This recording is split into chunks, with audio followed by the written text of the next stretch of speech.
Today's episode of the Fan Feed Network podcast is brought to you by Bonnier Jewelry. Week 12 of the NFL season is here. What in the world has happened? In the blink of an eye, the fantasy season has just disappeared in front of our very eyes. Fantasy playoffs start in about 2 to 3 weeks, depending on what kind of league you're in, week 14 or 15. And so trade deadlines are approaching. A lot of people's trade deadlines have already passed. But for those of you who haven't, this is the show for you. So tonight we're talking strength of playoff schedules. How do we use that information to help us make moves to win our leagues?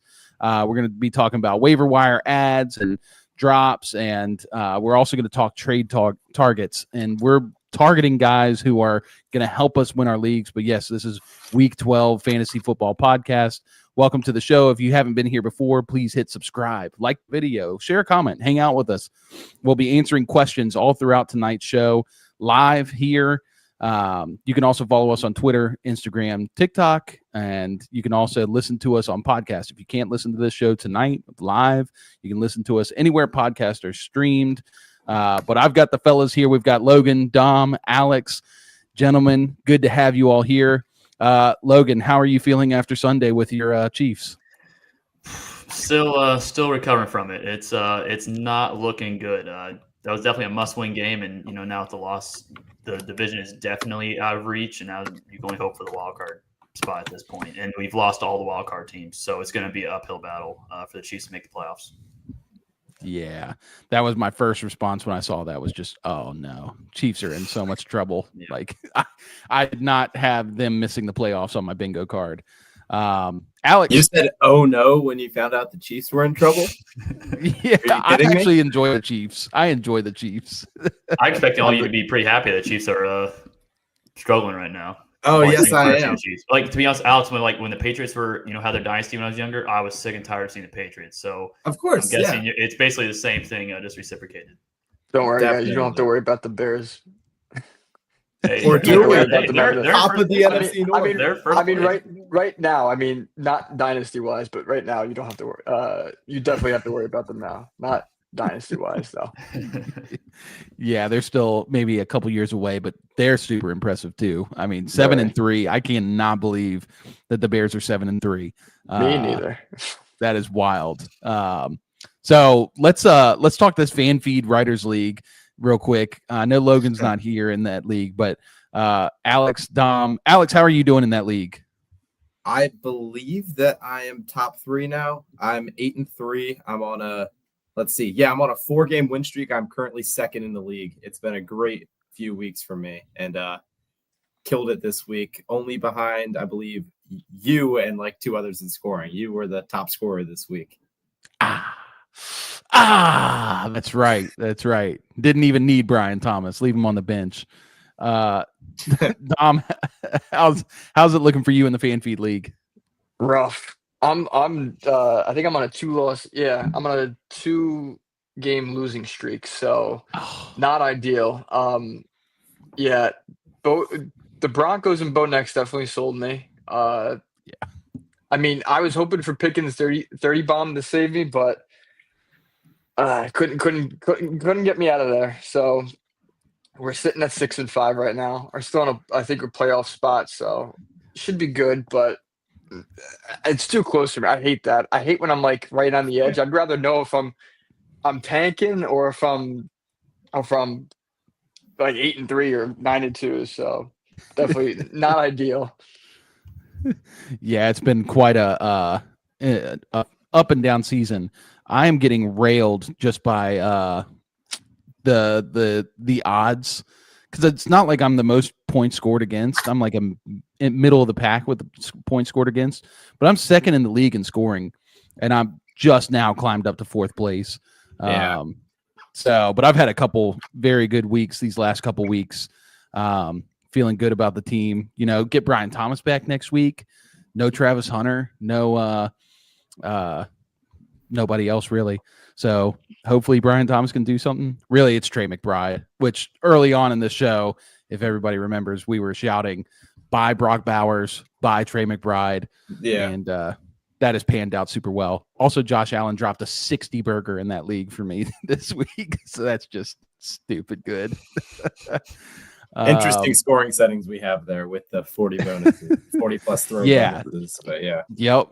Yeah. So we did add bonus points for those of you who don't know. You get extra points if you have like a 40 plus completion or reception or run, 40 plus yards and 50 plus. And then if you score a touchdown with that, it's also an extra couple points. I think it's like 4 total points if it's like a 50 plus yard touchdown, which is nuts. So it's like a 10-point play when you score a touchdown, not counting the yards. So actually, it's like a 14, 15-yard point play. It's crazy. But yeah, loving it. Logan, how's your fantasy leagues doing? I've been on a heater. My past 3 weeks, I've been the highest scorer in one of my leagues. It's a half PPR league, and I've dropped 160, 160, and 145 points in those weeks. But I did lose Drake London for some time, it looks like. So, because that league, I have Nico Collins, Drake London, Emeka Buka, and Trey McBride. So I'm kind of anchored by my pass catchers. And then running backs, I picked up Rico Daddle, and then I picked up Sean Tucker like at 11 a.m. This past Sunday. Oh, yeah. So definitely got lucky with that. But yeah, losing Drake London is definitely rough for the rest of the season. Then, Kirk Cousins is going to be the star of the rest of the year. So even when he does come back, it'll probably be rough stretch from here on out. True. Yeah, man. Drake was on a burner, dude. Finally. I've been holding him in some dynasty leagues for like ever since he was a rookie. And I've just been convinced he's good. I'm like, he's good. It's going to happen. Last year we got like a little flavor of it. And then this year it was on. He was the number 5 overall receiver this year before that knee injury and before Michael Penix tore his 3rd ACL. So yeah, it's pretty much Jover now for Drake London. So sad. Dom, how are your other fantasy leagues doing? Oh gosh, my main one. I'm on I think it's a 5-game losing streak now. Oh, It's been I was 4-2, and now I'm 4-7. So that was rough because I put my head down when you guys were talking about Josh Allen. So I lost to Josh Allen this week. yeah. Any other quarterback this guy would have played, I'd have been fine. I dropped like 129, and his rest of the team mediocre. Nobody but Josh Allen, George Kittle saved them. So yeah. Man, do any of your friends make fun of you for not being good in your fantasy league, but you're on a fantasy podcast? 100%. Yeah. They comment on my posts, and they say they take screenshots and of our rankings and be like, this guy is circle my name. Really? Dude. I have to delete them right away. It's like I'm not a dictator like that on social media, but those I have to get rid of. I can't let my social stock dip. That's how you know they're good friends, Yeah. Or great friends. Good friends will share your content. Great friends will roast you for it. And yeah, every week in my dynasty leagues, I'm doing really well in quite a lot of them. I think I have a combined let's see, 6 losses across 4 dynasty leagues, which is pretty decent. And I still have guys when I lose a game, they're like, man, I thought you had a podcast, dude. I thought you knew this stuff. Shouldn't you know to start Travion Henderson? Shouldn't you know to do these things? I'm like, stop, enough. What's even better is when they you try to do a move that you say on the podcast, add somebody or trade for something. They're like, nope. Seen you talk about this already. I've had that happen. I don't know if you guys have. Oh yeah. Yeah, I can't do any moves in my leagues. They're like, oh, so you'll sell Travion Henderson now? Let me give you Parker Washington for him. I'm like, stop, enough. But all right, let's get into this. We got Trinity in the house. Trinity says hi. Hello, Trinity. We also have Juan Pena. He asking a question. Who should I use for my wide receiver 2, 3, and flex spot? He's got Devontae Adams, Jonathan Taylor, Travion Henderson, Hollywood Brown, Tez Johnson, Parker Washington, Jordan Addison, Kobe Myers, Charbonnet, Jacobs, Debo, Quentin Johnson on bye. So I'm guessing he's asking for 2 receivers and a flex spot out of those guys. Anybody want to take a stab at this one? Yeah, if I were him, then I would definitely start Josh Jacobs, assuming he plays. Then I'd start Debo Samuel because as long as Terry's out, Debo's been really good and will continue to be. And then Jordan Addison, I'm counting on a bounce back from him. If you really don't like Jordan Addison, then maybe Jacoby Myers. But yeah, those would be my 3. Definitely Jacobs and Debo, though. I think Debo's actually on bye week this week. Oh, yeah. Yep. So he's got Jacob, what he's saying? Debo, and Got Quentin it. Johnson Okay. are on bye. Yep. Then Jacobs, Addison, Myers for me. Yeah. Yeah, that's what I was Yeah. going to say, Who too. did? I was Who going the to say Jags Parker run? Washington. I know he had a bad game, but I think that even before Brian Thomas gets back, I think he has good flex value or wide receiver 3 value over Myers. I'm not too sure about Myers in this offense. I think he's going to be used as more like I don't know. I think they're still getting him used to the system. So I would go Washington. I don't think either is bad, but Yeah, that's a really tough one because we don't really have enough information to know whether Myers or Washington is going to be more targeted, especially once Brian Thomas comes back.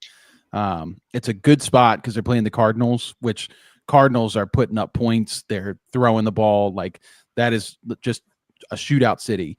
So it's a great game to target.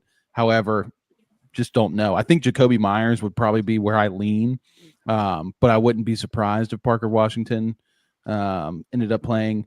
Bucks play the Rams, so Tez Johnson, maybe. I don't know. That yeah, I think I agree with you guys. Addison, Myers.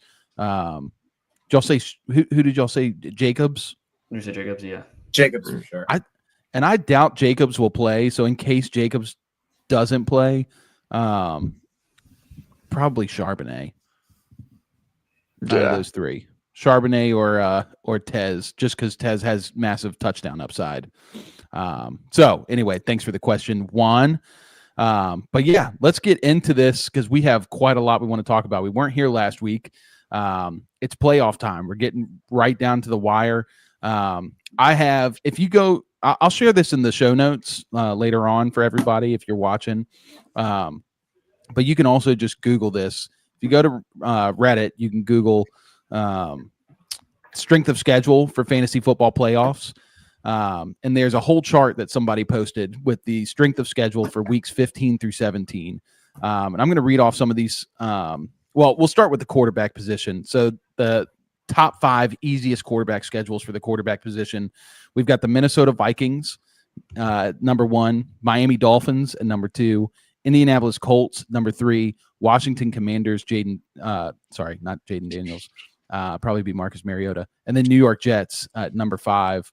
And I want to ask Logan, are there any quarterbacks here that you think are worthy of targeting just for the playoff run? For me, it's definitely, JJ McCarthy. I know he struggled, but at least the first 2 rounds, you get the Cowboys and the Giants the first 2 rounds. Yeah. And then I think he should take advantage of those opportunities. And hopefully by that time, he develops a little bit more. But the offense is too good. The weapons are too good for him to struggle. And then Tua, I also think, has a really light schedule as well. Yeah, Tua's the scary one just because you never know what Tua you're going to get. But that schedule is just delicious. Alex, when it comes to playoff schedules, like, are you moving mountains to try to get these guys, or are you kind of staying put with who you have? Like, how do you approach the playoff schedule when evaluating like league winners? Yeah, for me, it's about finding value, and I like to pair up the guys with easy playoff schedules. I like them to be guys with easy playoff schedules and also guys that have been injured or guys that haven't been performing recently. So it ends up being a buy low. Somebody's in contention to even make the playoffs, and I can buy these guys off them.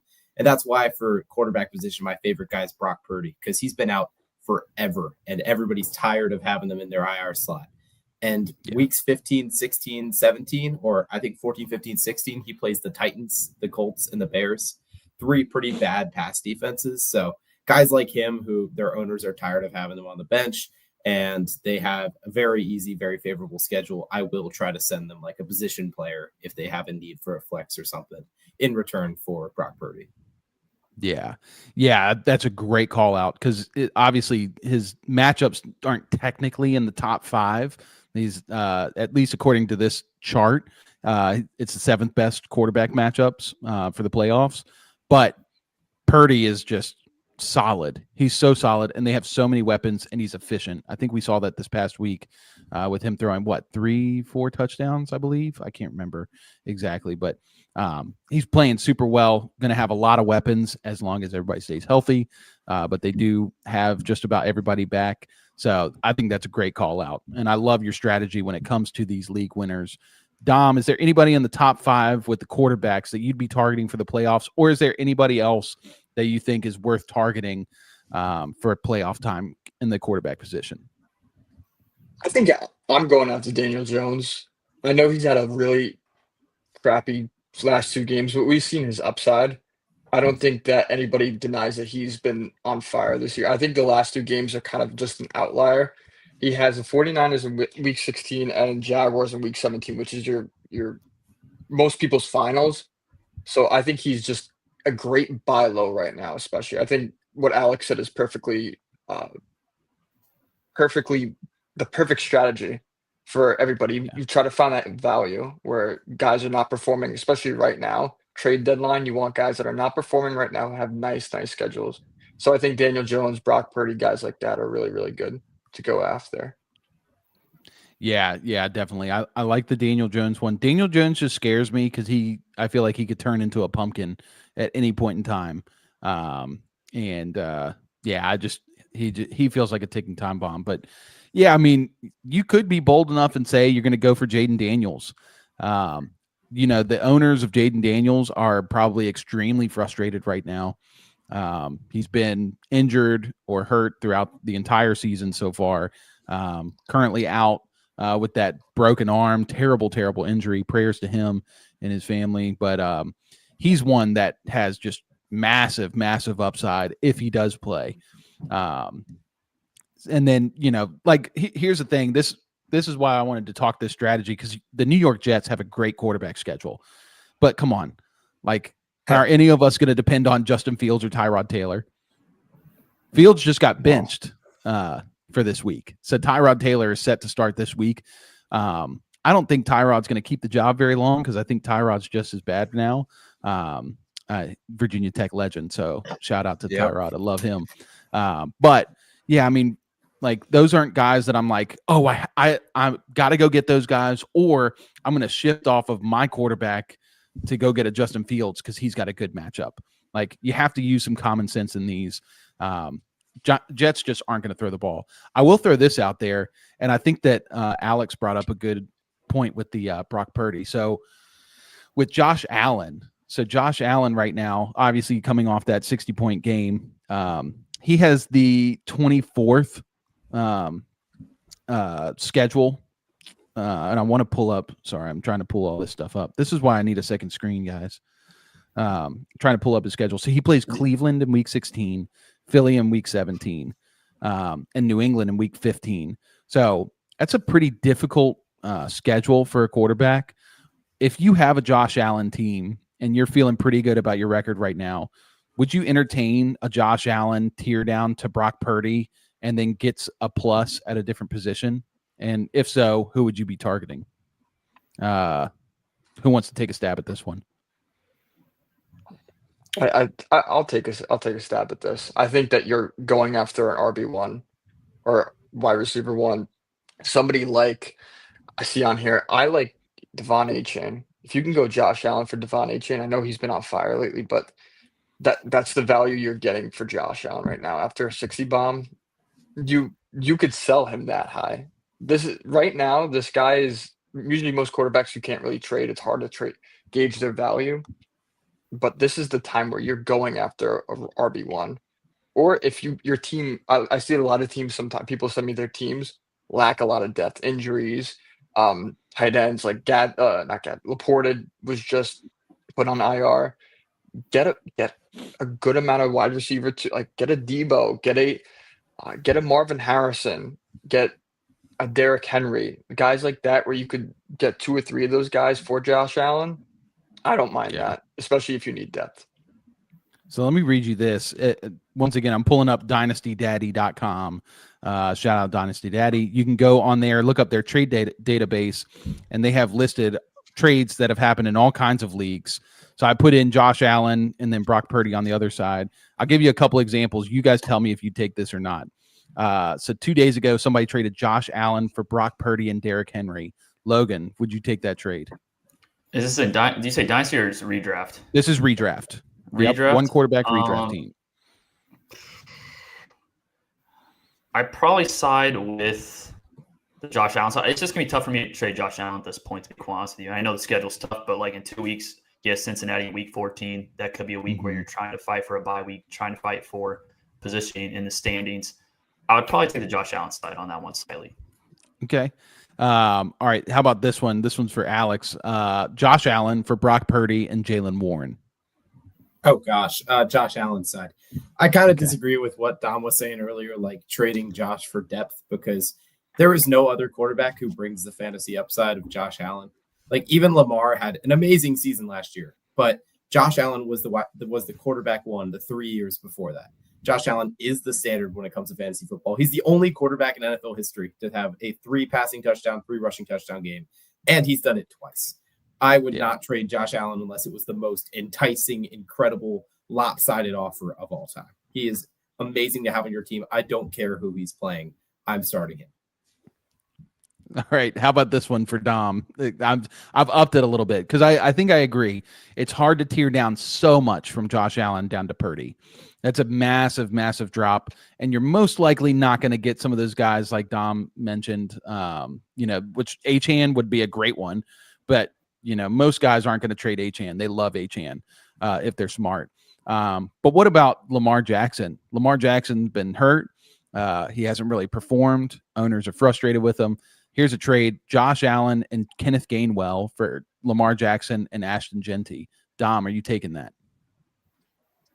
I honestly, I was, me and Alex had different sides on this. I'm not going to take that. I just think that Ashton Genty hasn't been what, he's been advertised to be. I wouldn't do that for that. I'm okay. He's at RB2 at best and with weekly upside, but I wouldn't trade Josh Allen for him. Would anybody take that trade? I would. I think the running back gap is huge there. Yeah. I mean, I just said how Josh Allen is the standard, but the only guy that I was comparing him to is Lamar Jackson. Lamar Jackson is pretty the close. other standard. He's I'm pretty close to on that. Josh Allen is the standard. Lamar's close, and Ashton Genty's good.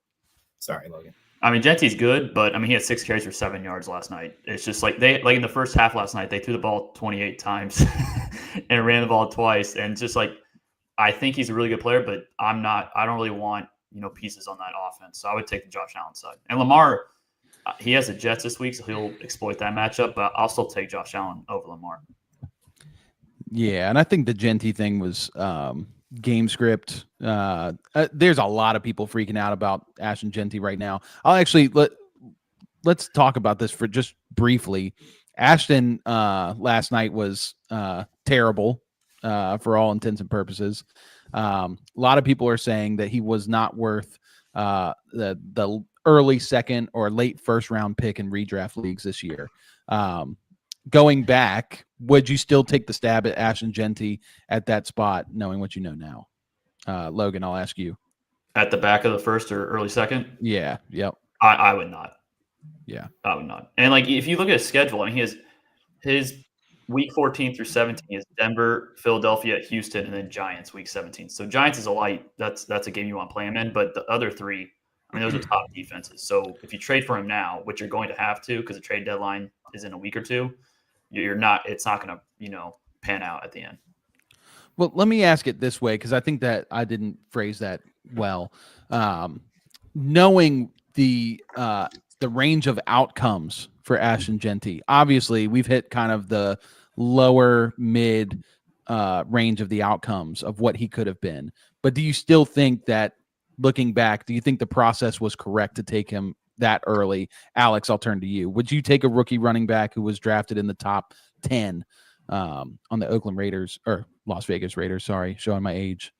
Do you think that process is correct? I was alive for the Oakland Raiders too. I still remember them that way. Let's It's go, not baby. just you. But it's complicated because we've seen rookie running backs have great fantasy impacts. Like look at Leonard Fournette, look at Saquon Barkley. So the reasoning was there.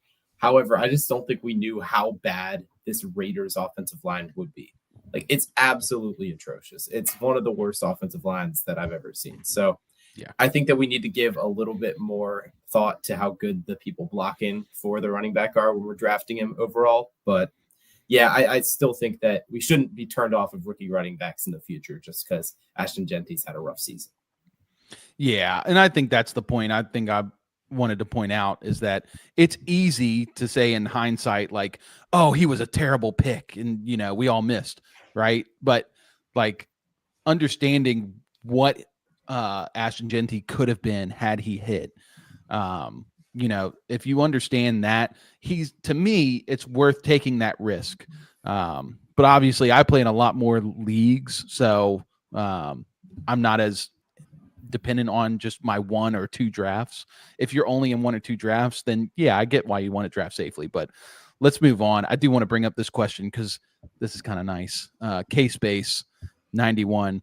Khalil Shakir or Romeo Dubs this week, full PPR, pick one sexy guy. Let's see, who's Green Bay playing? Green Bay's playing Minnesota. Yeah. Bills are playing Houston on Thursday. Houston. Ugh. And Shakir didn't practice yesterday or today, so that is something to take into consideration. I would take Romeo Dobbs here personally. Yeah, I'd take Dobbs. Anybody on the Shakir side? No, Shakir's been disappointing. Even though Christian Watson's taken a lot of Dobbs touchdowns, he's still a reliable option. Yeah, And PPR especially. Absolutely. All right, let's move on. We're going to go through this one a little quicker. Top 5 easiest running back schedules. So we've got the Commanders, we've got the Dolphins, we've got the Packers, we've got the Vikings, and the Ravens. Those are the 5 teams with the best playoff schedules. I'll start with Dom. Dom, is there a running back from any of these teams that you're targeting in trade? Yeah, obviously all of them. I actually except for Bill and Chris Rodriguez. I feel like that's just a messy. It's not worth trading for this late in the season. You're not. This is not going to grow into anything during the playoffs. And to be honest with those 2 guys, both of those guys are probably on waivers. So it wouldn't be trades. It'd be adding them to your team. Real quick. K-Space dropped the like. Shout out K-Space. Thank you. All right. So go ahead. You were saying you'd be trading for all those guys. I would be trading for all those guys. I actually do like Aaron Jones a lot. We think the past couple games since he's come back, we've seen that split kind of lean more towards him. I know this season we were more thinking it was going to be like a 60-40% snap share between him and Mason. But I think this past game against Chicago too, he's just kind of taking the lead with this. He's a really nice schedule. And I think especially with how atrocious JJ McCarthy is, he's going to be looking to check down. He's going to be looking for Aaron Jones to get those chunk yards. I really do like him, and I like Derrick Henry especially too. I think they have a nice end of year schedule. Nice. Alex, any of these guys that you're targeting or anybody else that's not listed? Yeah, like he was talking about Derrick Henry just at the end there. He's been my number 1 buy low guy for the last 5 weeks or so.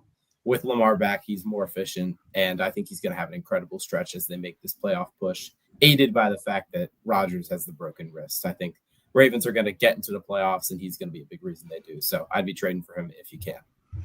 Nice. Logan, any of these guys that you'd be willing to trade for or going out and trying to buy? So a name that's not on this list, and it's kind of back to our idea from earlier, players that have been injured, owners may be frustrated holding on to these players. I think Trey Benson, he's had a meniscus injury. He faces Atlanta and Cincinnati the final 2 weeks of the season. So, and you can buy him extremely low. So I think Trey Benson is somebody that people should be going after if people have been stashing him on their benches. Yeah, definitely. I love that addition. And actually, I read that he's about 49% owned right now, which is insane to me. So if you guys, just a flash forward to the waiver segment. If Trey Benson is on your waivers, you need to add him this week. You should have added him last week. You need to add him this week. But yeah, I think all these guys, these are the guys that I like. Achane, obviously, I think is expensive. So probably you're not going to be able to get him unless you just have a disgusting team and can afford to just throw things away. But the two guys, the last three guys I just think are so cheap. I'm so willing to go after them. Jacobs, especially right now with this injury, and he's had a pretty underwhelming season. But the Packers have struggled offensively, especially passing the ball. I think Jacobs is a great buy low just for that playoff push. So if you're already, projected to make the playoffs and you can afford to lose one or two of the next couple weeks, Jacobs is the guy I love. And Jones, I just agree with Dom. Like Aaron Jones is just, I think he's probably the league winner with JJ McCarthy struggling. They're going to turn to the run. Jordan Mason is, mid. And I just think Aaron Jones, he catches passes. He's running the ball well. He's going to be a good one. So let's talk top 5 easiest receiver schedules.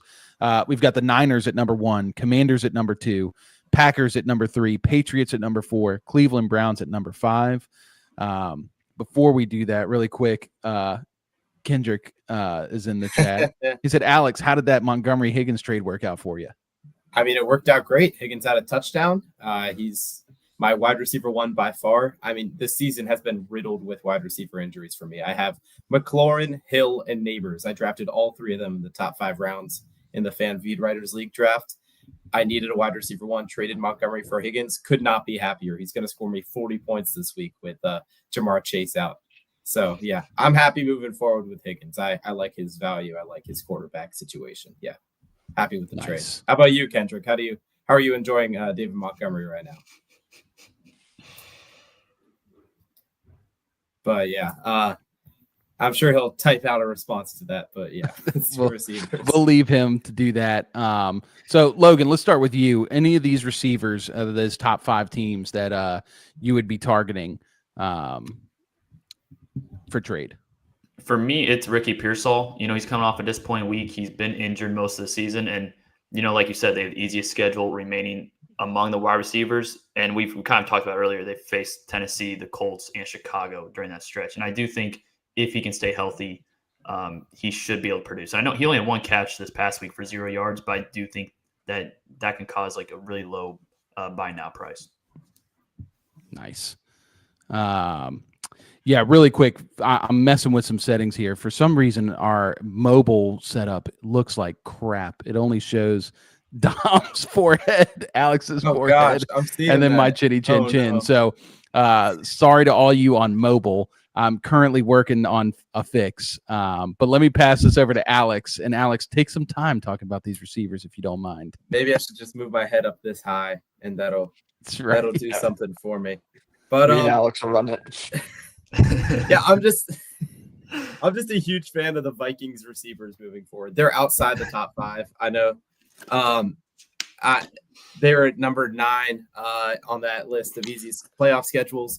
But come on, JJ McCarthy can't stay this bad for this long. So I trust Justin Jefferson and Jordan Addison's talent to carry him through the playoffs, especially because they play 4 bottom 8 teams in the 4 fantasy playoff weeks. So yeah, I just like them a lot.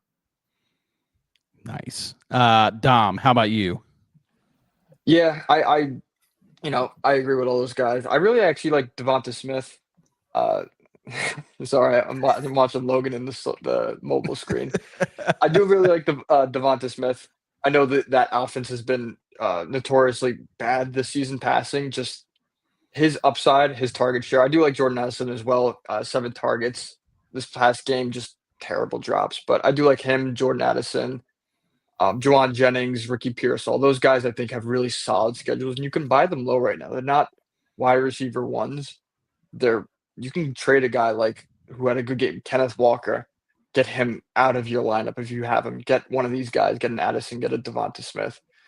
So I think those guys are really, really good for the fantasy playoffs. It's a great sell high week for Kenneth Walker. I will agree with that. Yeah. Yeah, 100%. All right. So with the top 5 receivers, I love the 49ers, the selection there. I just think all those guys can eat, and they're cheap. Jawan Jennings, Ricky Pearsall. I'm not worried about the Commanders, Packers. Really, the receivers is kind of a dead zone, I would say. These are guys I'm not like chasing to go grab. So let's move forward to the tight ends. Shout out Sports Zone. What's up? I think it's Troy. Troy, what up, my man? Hope you're doing well. And then Kendrick says, the dude only gave me 4 points this week. So you won that trade. Kendrick knows that because I waxed him this week. I had to give it to him. I'm sorry. All right. Last but not least, tight ends. Top 5 easiest tight end schedules. We got the Dolphins, Ravens, Colts, Jets, Lions. Dom, any of these tight ends that you're targeting in trade? Man, I got to go with my boy, Colson Loveland right now. He's got a pretty easy schedule. Browns, he got week 16. Week 15, he has the Browns. Week 16, he has the Packers. And then week 17, he has the 49ers. I think especially with his uptick in usage, I think he'll be a really sneaky add if he's still available in your leagues, if that's possible. I think he's a pretty decent buy low right now because he hasn't been playing to what happened a couple weeks ago where he dropped that monster game. I also think that if you can see if you can pick up or trade low, buy low for Mark Andrews. I know he hasn't been fantastic this season, but he's going against the Bengals in week 15, which are dead last against tight ends. Then he's got the Patriots and the Packers. So if you need somebody who you can get for a low, those 2 guys I really like. Love it. Alex. Yeah, I agree with your last point there. Mark Andrews is the guy. Since Lamar's been back, he had a 2-touchdown game. He had another touchdown last week or 2 weeks ago. He's not too old to be fantasy relevant, and I love his schedule. Like in the next 5 weeks, he plays Cincinnati twice, and Cincinnati's allowing 20 whole points per game to tight ends. So huge Mark Andrews guy. I know my Patriots are bad against tight ends. I know the Steelers are bad against tight ends. I don't think his schedule could be much better going forward. Logan? Yeah, both these guys stole my. I was gonna say Mark Andrews as well, but he has the easiest schedule. Like if you look at all these teams he's playing, I mean, he has, as Alex said, Cincinnati twice. He has New England in there, Green Bay, all susceptible defenses, especially the tight end. So I like the Mark Andrews shout out as well. Love it. Love it. Love it. Love it. All right. So for those of you who are watching on mobile, I believe, I don't know if this is true. Let me test it. I don't know what's going on with that.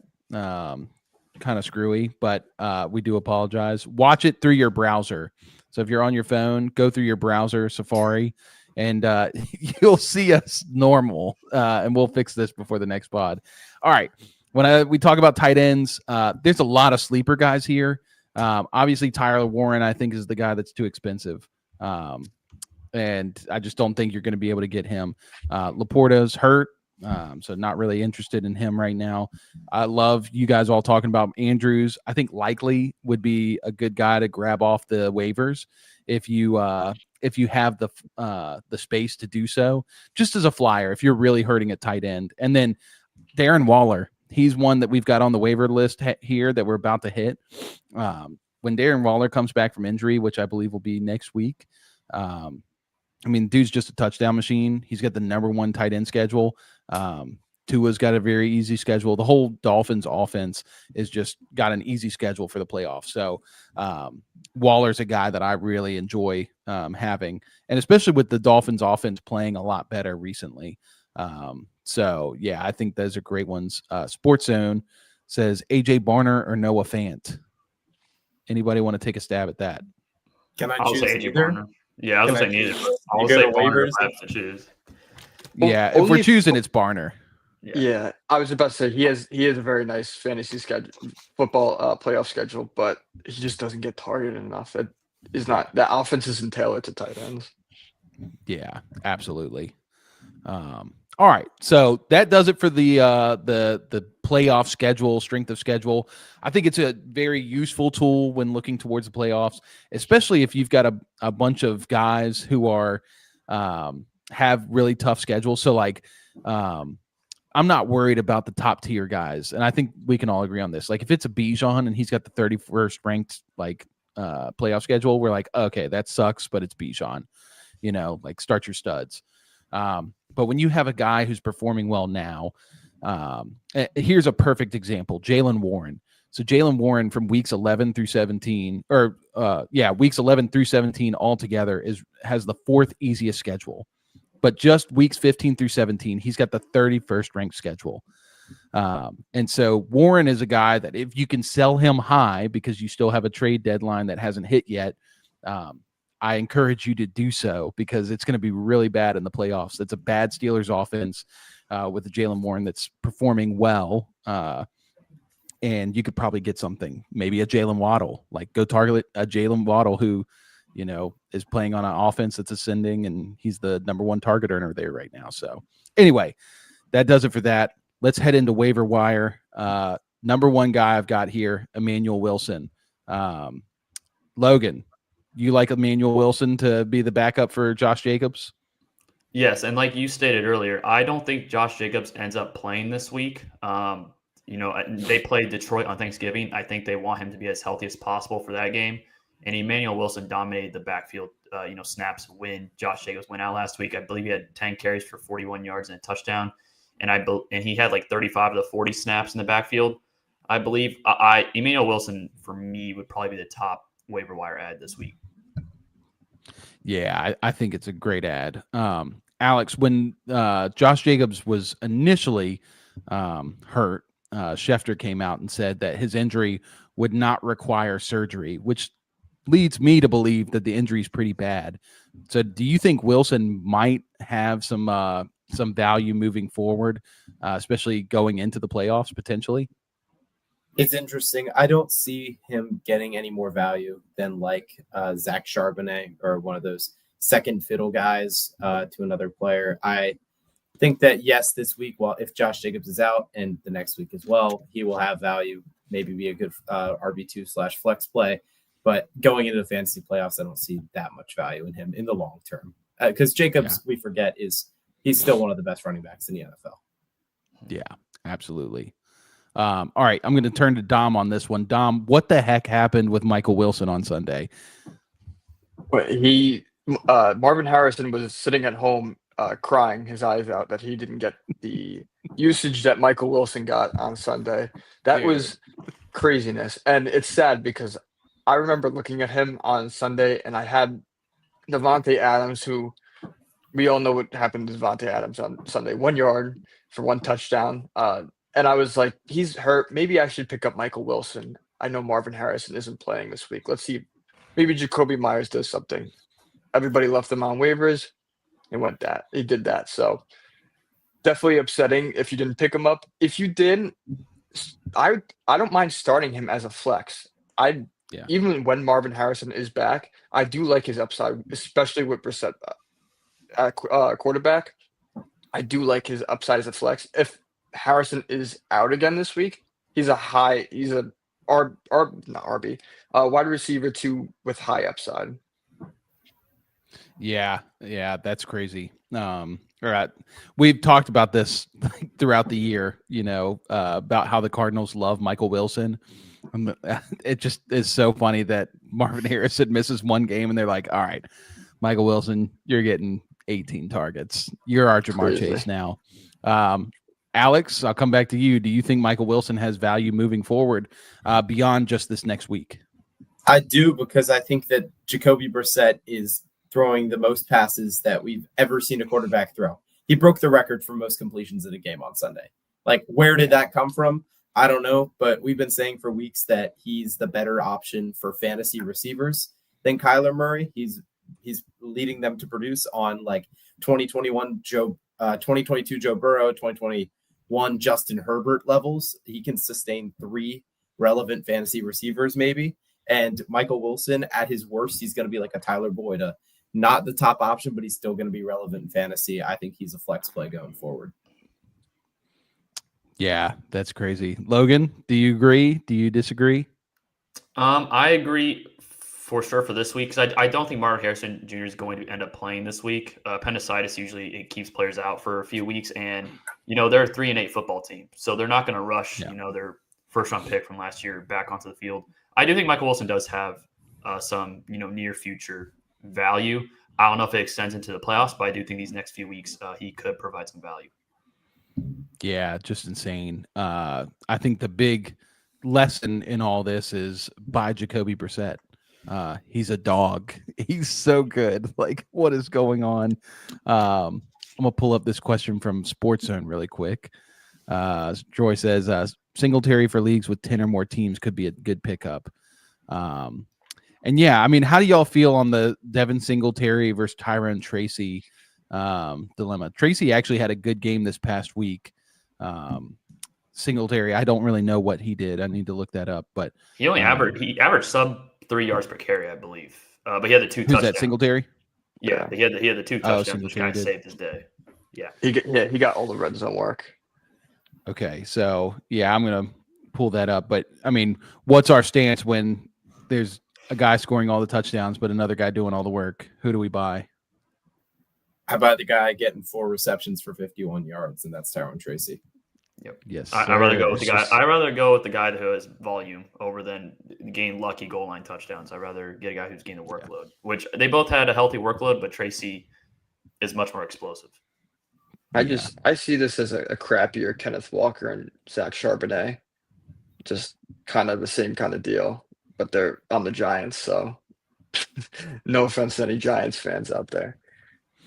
Yeah, Devin Singletary. I mean, the only guy that loved him so much was Brian Daboll. Brian Daboll brought him over from Buffalo.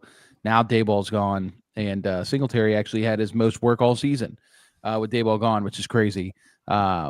But yeah, I think they will probably use both running backs and go with a hot hand approach. However, I'm just not betting that Devin Singletary is going to be the one who gets the most work. It's Tracy. He's younger, more explosive. He was the lead back last year. And the only reason he lost his job is because Cam Scatterbo is the absolute man. Him and those crazy shoulder bones. So, all right, let's go to this one. This is my favorite one. Bashal Tootin. Bashal Tootin. Oh, man, it was a glorious day for those of us who have been calling Bashal the lead back for the Jags forever. And, yeah, he had a great day until he destroyed his ankle. Logan, is Bashal worthy of a waiver pickup this week? Oh, for sure. For sure. I do think that he is. This regime drafted Tootin. They inherited Travis Etienne, and they're fine for a playoff spot. So I do think that they're going to give both running backs a shot. I do think it's going to be just a interchangeable backfield. We're going to see both running backs be involved. But I do think Tootin is a valuable add this week. Yeah. Alex, you going to bend the knee to Bashal Tootin this week? I'm not sure I'd start him over. I'm not sure I'd start him in a running back slot if you need a flex. Sure, bend the knee. I'm not going to submit to your propaganda. Travis Etienne is still relevant. Tank Bigsby would have been better. I'll stick to my guns. Oof. Dom, how do you feel about Bashal? I'm in the middle of these two extremes. Yeah, I wouldn't start him. I think he's a decent pickup in better matchups. Like last week, it was just a match made in heaven for both Etienne and Tootin. I would pick him up, stash him. If something happens to Etienne, that he'll go nuclear. But other than that, I would play him on a matchup basis. All right. Well, let me ask you this question, and I'll ask this to all three of y'all. Who's your favorite ad this week between Emmanuel Wilson and Bashal Tootin? Logan, you go first. Mine's Emmanuel Wilson, especially if Jacobs misses. Wilson for sure.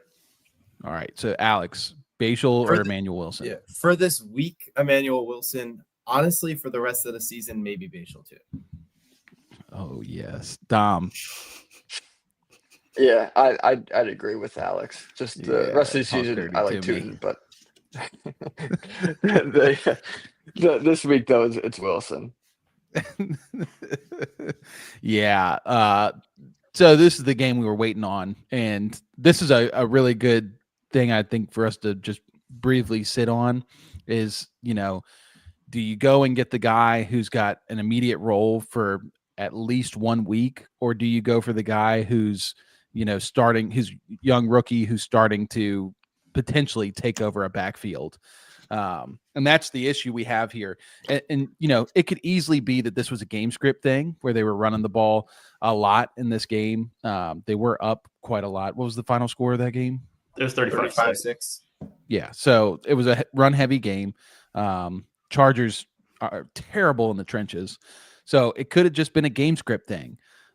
However, for me, in the way I play fantasy football, is I'm just always going to go for the guy that looks more like Tootin, not just because I like Bashal Tootin. It could be any other guy. If Emmanuel Wilson had the draft capital and the heat coming up behind him, he'd be the guy I want because I'm looking at who's going to take over the backfield for the most opportunities. I think Bashal has a great chance to get a lot of opportunities once we get to the playoffs. So yeah. All right, Logan and Alex, when do y'all need to dip? Right about now, but I will say Right before about I now? do, you can take your victory lap on Bashal Tootin. You are taking way too early of a victory lap on Luther Burden if that's what you're about to do, because he's not relevant yet. What?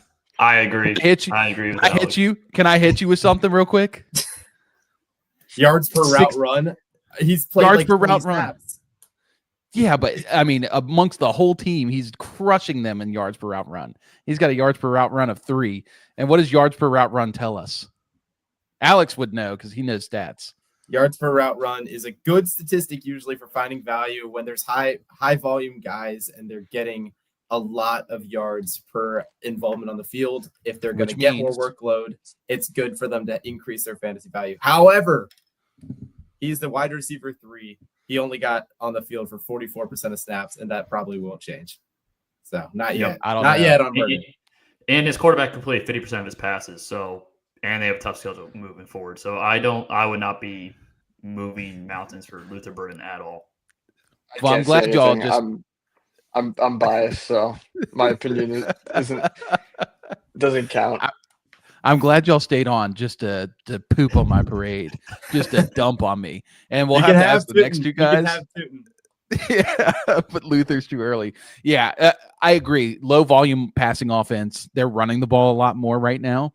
He still has DJ Moore and Roma Dunze ahead of him. But here's the thing. Both of those guys suck. They suck. Roma Dunze's bad? Roma Dunze's not bad. And they have Colson Love. Roma Dunze had 0 points in a game where they scored like 60 points. I don't want to hear it. Roma Dunze sucks. Sam, I think I'm getting off with them too now. No! You just offended my 7-3 my 7-3 Bears. What are we doing? Ben Johnson does that sometimes, Cameron. Sometimes Ben Johnson will leave out somebody. You saw that with Jameson Williams. Ben Johnson also slow played a rookie with Detroit. I can't remember that guy's name. What was his name? He turned out really good. Amon-Ra St. Brown. That's crazy. Luther Burden looks a lot like that. Don't compare him. What? You'll see. You will learn. Luther Burden hype it's off the rails right now. Astronomical. Absolutely. Yeah, it's insane. I'm loving it. I love it. I'm leaving. I can't hear any more of this.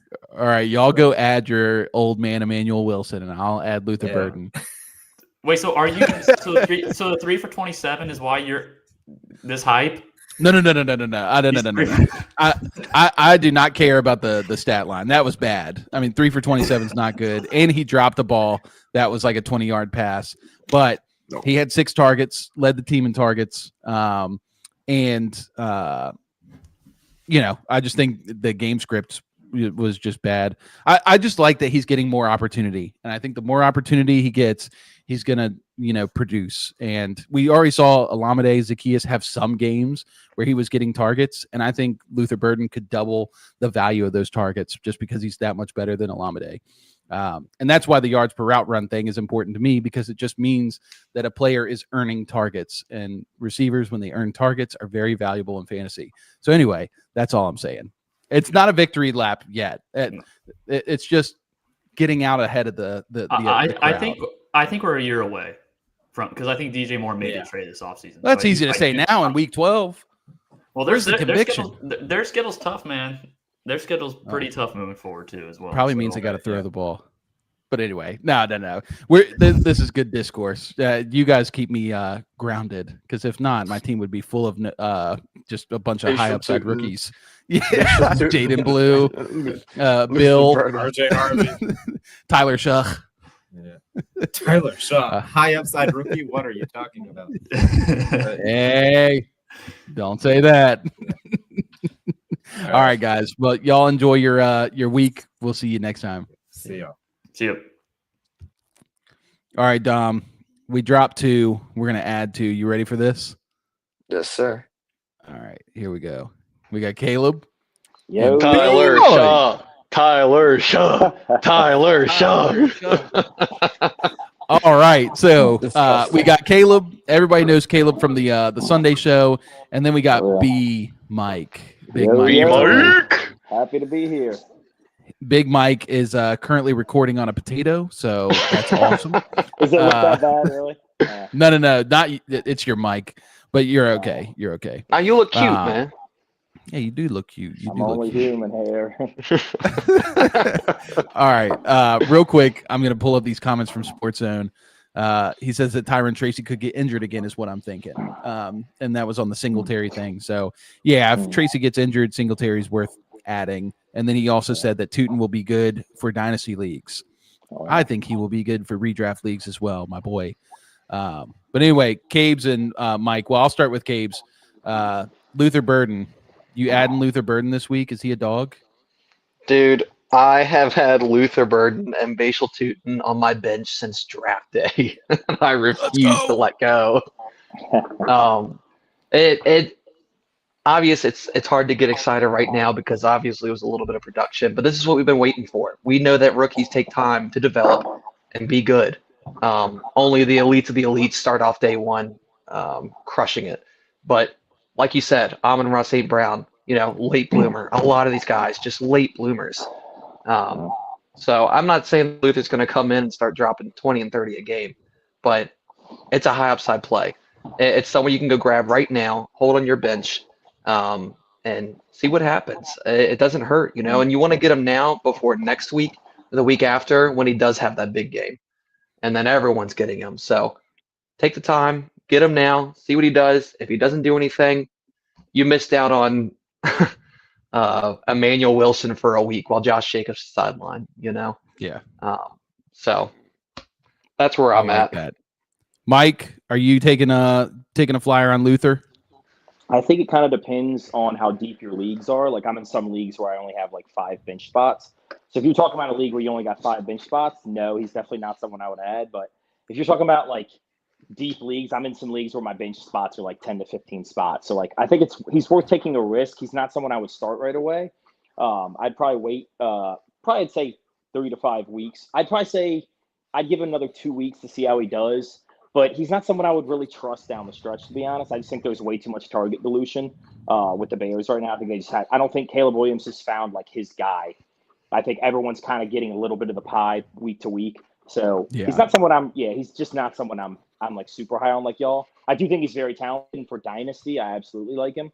But if you're talking about redraft, like there's definitely other guys I'd rather have. Guys like Darnell Mooney, guys like that can instantly put up points with, Drake London being hurt, guys like that. But yeah.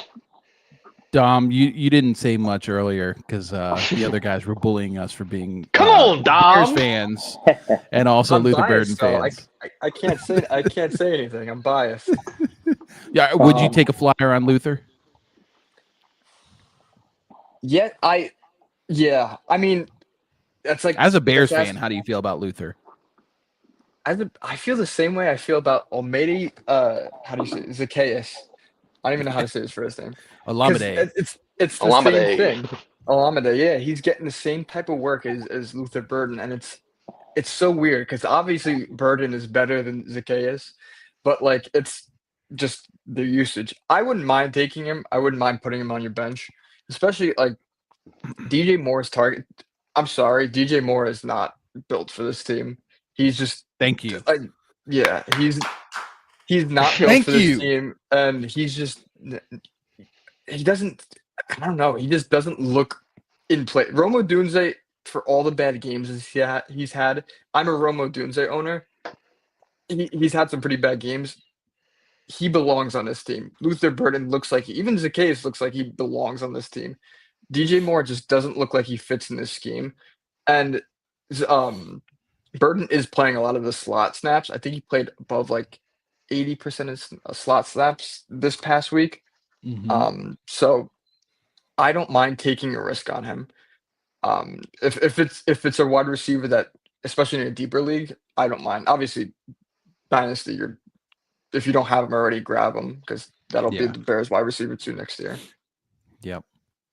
Yeah. So I'll just say this is that the reason the Luther Burden thing is on here is because, one, rookies historically have been more consistently league winners because all rookies start off pretty slow. Second half of the season is when rookies start to pop off. So we don't really know the full power of Luther Burden yet. One, because he hasn't played a whole lot. And so we're seeing the first steps towards him playing a whole lot. I mean, 60% of the routes and completely like making Olamide Zacchaeus like just gone. So he's immediately now the wide receiver 3. And so all that stuff we've been talking about him not playing has changed in 1 week. DJ Moore this past week, he played more. He ran more routes, had 2 less targets, only had 1 catch for 18 yards. You know, it's like, what are we doing? Like Luther Burden could be the wide receiver 2 on this team. And who's to say that if Luther Burden starts playing well, that him and Rome like play well off of each other and this offense starts clicking on offense, you know, that Caleb Williams starts getting in a rhythm. So you just never know. And that's why I say take a flyer on him. So we spent a lot of time on Luther. We spent a lot of time on Bashal. I'm going to ask each of you about these guys. We'll start with Caleb because I know Caleb loves this guy. Jaden Higgins. Is Jaden Higgins worth an ad this week? J Hig. He's also been on my bench since draft day. I can't let him go. This one's really tough because we have seen the Houston Texans offense struggle with CJ Stroud all year. And now we get Davis Mills, Big Dave, comes in and just somehow unlocks the pass catchers. It doesn't make sense. I haven't watched a lot of the games to really dive into it, but it's insane. Roll with it. Yeah, exactly. And I think Stroud's already been. I think he's already out this week, He's so out. it's Davis Mills again. Yep. Yeah. But I mean, so far with Davis Mills, what do we got? His snap share's gone up, and he's had 7 targets in both games, which led to 5 catches, 42 yards, and a touchdown first game, 4 catches, 55 yards in this past game against Tennessee, which was a Jay weird Hig. game. The Texans are such a weird team, man, because you would expect more negative game scripts where they'd be passing a lot more, but their defense is on fire. So it's just these really gross games where it's just low scoring, not a lot going on, and it keeps the Texans in a position to where they keep wanting to run the ball with Woody Marks and Nick Chubb and not throw as much as well. But all that being said, I'm still adding Jaden Higgins. I want him on my team. Again, same reasons as Luther Burden and Bashal Tutin is a high upside, a high variable player that has the potential to be more in the offense. I mean, we've known all year long that the wide receiver 2 spot is wide open behind Nico. So I'd much rather take the gamble on a guy taking over the wide receiver 2 role and earning a spot in the offense, again, over someone who just has an immediate role because of an injury or something like that. So, yeah, I love Jaden Higgins. He's like the younger, newer stud version of Nico. He's going to get there. He's going to get there. Yeah, I mean, 7 targets the past 2 weeks. It's awesome. All right, let me ask B Mike. B Mike, Chris Rodriguez. Chris Rodriguez is somebody people are adding. He's got the best playoff schedule for running backs, being a Washington Commander, but he sucks. So is he worth an ad?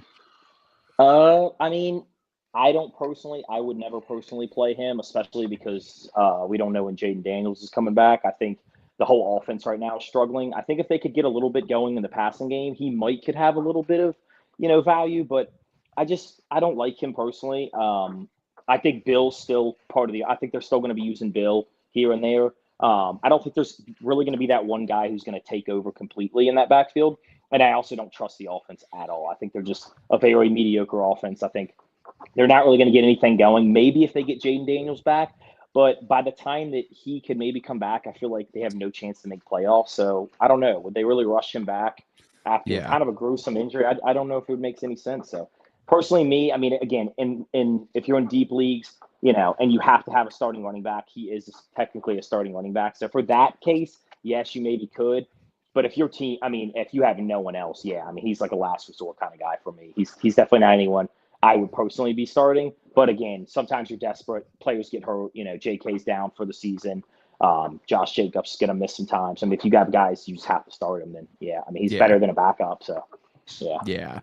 Yeah, he's just hard to trust. And I've said this exactly. Even with all the Bill hype from the beginning of the season, because I was the guy leading the charge on the Bill hype. I love Bill. So Dom, you'll like this. Famously, I traded George Pickens straight up for Brian Thomas earlier this year. Another trade offer I sent out was to Big Mike. I sent out A.J. Brown straight up for Bill. He did not take that trade. That one keeps me up at night a little bit, even though AJ hasn't been good. I've been talking to Caleb about that. That one hurt bad. I was like, why am I such an idiot? Why did I not take that? Because I always think stupid idiot. You're someone. I just never want you to get one over on me. I know. So I just am terrified to trade with you because I'm like, this trade is too good to be true. And I'm like, I can't let KB get one over. I'm going to be an example on the show again. I can't be an example on the show. It's not worth it to me. So I'm like, I can't do it. See, Dom, we were talking earlier about how our league mates, watch the show, and that like Mike won't even trade with me because he's scared I'm going to bring him up on the show. And I would never do that to anyone. I mean, next week just put his face and like this guy traded. Unless your name's David Roberto, then I will bring your trades up on the show. All right, we got a lot of questions. I want to hit at least a couple of these really quick. Start one this week: Brock Purdy, Brissett, or Trevor. Bo Nix is on bye. Who's better rest of season, Bo Nix or Purdy? I'd say Purdy's better rest of season, unless anybody else disagrees. I like Brock Purdy. Yeah, I do too. He's consistent for sure. Brissett's sneaky though. Brissett's also a very good one. I really like Brissett. So Brissett would be the one I'd probably start this week. He's going against the Jags, and the Jags consistently are getting torched. Our Niners are playing the Panthers. That could be. Panthers defense is low key kind of good against quarterbacks though. Yeah, exactly. So yeah, Brissett's the start this week. Rest of season, probably Purdy and Brissett. Next question. His bench is Kamani Vidal. Don't want to drop till Hampton comes back. Kyle Monungai has a role. Rashad White and Tony Pollard, who sucks. Should I drop Rashad White and/or Pollard for Emmanuel Wilson, Gainwell, Tootin, Knight? Yeah, right off the bat, I can tell you, Tony Pollard, you just need to get him off your team. Yeah. It's not happening. If he got traded at the deadline, he's worth keeping. I'm dropping him for Tootin, and then Rashad White. Depending on when Bucky comes back, that's going to be the hard one. I think he's in a good offense. He's like the better version of Gainwell because he's in a better offense. But if you really need a win, I could see you dropping Rashad White for Emmanuel Wilson for this week. So there's that. And then let's answer one more because he's got a couple more. We'll answer a couple more in a minute. Start two this week: Wandale Robinson, Shakir, and Sticky Ricky. Who is Wandale playing? Giants are playing the Lions, so high scoring game. Wandale. Start Wandale. Oh, absolutely. Khalil Shakir. Who's Khalil playing? Oh, they're playing the Texans. Gross.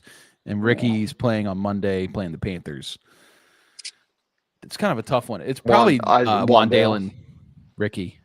Yeah, yep. Wandale.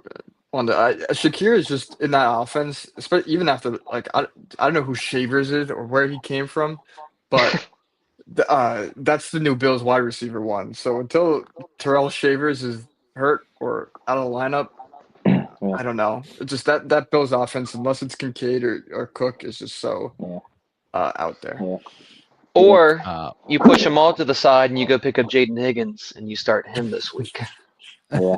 or better yet, you drop your whole team and just add Luther Burden, put him in your starting lineup, just to show him you know ball. Well, all right, we'll answer one more. Number one kicker, Dicker, is on bye. Is it worth holding on to him instead of dropping? If I don't drop Dicker, I'll have to drop Pollard for a kicker and risk not getting Wilson, Gainwell, Tootin, and Knight. Depends on your record. If you got to get a win, then drop Dicker. I mean, the difference in the number one kicker to like a top 10 kicker is not that bad. And you can typically get a top 10 kicker off by.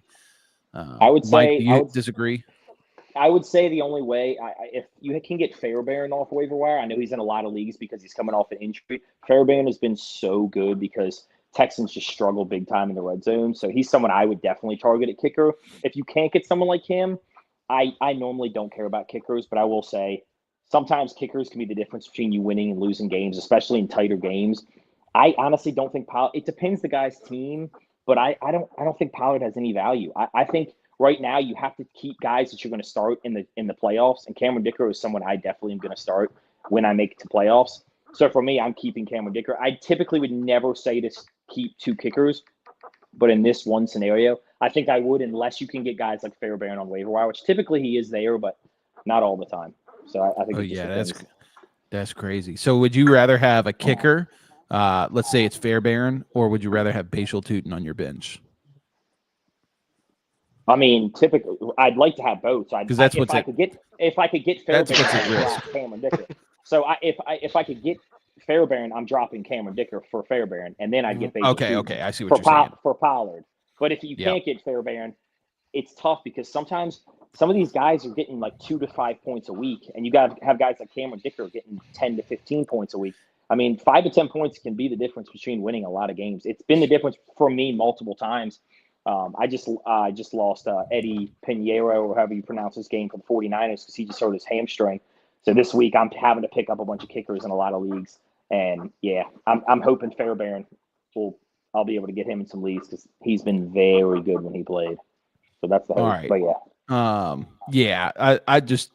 it depends. And if one thing you could do strategically is get your Emmanuel Wilson, your Bashal Tootin when you drop those guys, and then see if the Monday night kickers are there. So it'd be the Bills, Matt Prater, and or not the Bills. It's the Panthers and who's the guy? Was it the Bills?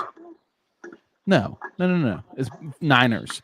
Eddie Pinheiro and I can't remember the guy's name for the Panthers, but see if they're on the wire. If they are, maybe you can drop one of those guys if they don't perform well on Sunday and pick up the kicker. So, all right, we are at 8:30. I want to get to some of these trade targets. So I'm just going to rapid fire list these waiver guys off. And then I'm going to go around and you guys tell me your favorite one from this list, favorite one or two. So Darnell Mooney, Kenneth Gainwell, Darren Waller, Trey Benson, Alec Pierce, Christian Watson, Jaden Reed, Dalton Schultz, Juwan Johnson, Brenton Strange. Dom, who are one or two of those guys that you're targeting off the waivers this week? If Alec Pierce is still available, I'm loving Alec Pierce. Mm-hmm. I think I've had it. I think if anything, if you had him and Pittman on your team, hot take, I'd start Alec Pierce over Pittman. So I'm super high on Alec Pierce. I mean, all those guys. I know Jalen Warren might be injured, so if Kenneth Gainwell is available in your league, I think he might be a sneaky oh my god, we were just talking about him. Green Bay Packers running back. Yeah, just like him this week. Nice handcuff if he is out. But other than that, Alec Pierce pickup is gold for me if he's still available in your league. Alec Pierce, the guy. Caleb, who are one or two of these guys that you're targeting? I love Trey Benson, man. Honestly, in most of my leagues, he's still on people's teams. And I'm willing to say, I know we're kind of skipping a segment, but I'd be willing to buy him pretty cheap. I think Arizona has not found someone to run the backfield. They need someone bad. Trey Benson was starting to get pretty hot before he went out. So I love the Trey Benson ad. Especially, it's scarce at running back right now. It's tough. Yeah. You got injuries all over the place. If you can get a starting running back on a half decent team who's been passing it very well lately, I'm definitely all about that. Yeah, I hate Trey Benson as a player, but the value is just too good, and he's available in like over 50% of leagues right now. So a guy like that should not be left on your waiver wire. That's insane. So, all right, Micah, give me one or two of these guys that you're targeting this week. Yeah, I would say my main one is definitely Darnell Mooney. You have Drake London injury. Darnell Mooney was great last year with Kirk Cousins. With Drake London healthy, now you have a hurt Drake London who could miss 2 to 4 weeks, they're saying. And you have, obviously, Penix out for season, so he's going to be running with Kirk.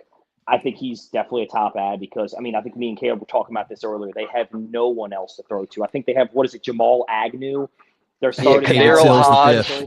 Yeah, Kadarius Hodge and Jamal Agnew.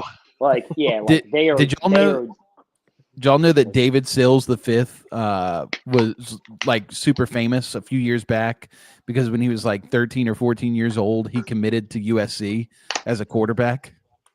Oh, none of that. Crazy ball knower information for everybody. But yeah, keep going, Mike. That doesn't help us, bro. Oh no, yeah, I was just saying. I think he's. I mean, they have no one else to throw to. Like, obviously, Pitts might get an uptick a little bit, but I think Darnell Mooney is going to be by far the main. And you're forgetting the best part. You're forgetting the best part. Kirko Chains is back in the lineup. He's just heating up. Yeah, that he is. Everybody knows Caleb's hot take that Michael Penix would get hurt or get benched. Kirko Bangs would come onto the field and lead the Falcons to the playoffs. So the first half of this equation is already set in stone. Now we just need Kirko to win out. We need Kirko to win out, and with no Drake London. With no Drake London. But I mean, to be fair, whenever Drake London was on the field, Kirk Cousins never threw to him. So this is true. All right, yeah, I'll go with two guys you guys didn't mention. Gosh, there's a lot of good players on this. I'm going to hit a couple guys. Sorry. Christian Watson, Jaden Reed. Watson's scoring touchdowns right now, and that's very valuable. But Jaden Reed, he was the number one receiver on this team a year ago. He's been hurt. He's rumored to be on the mend, could return in the next week or two.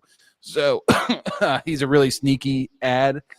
I think Darren Waller, we hit on earlier, best tight end playoff schedule is the Miami Dolphins, and all Darren Waller does is score touchdowns. Plus, with that offense playing a little better now, he could be in line for some major work.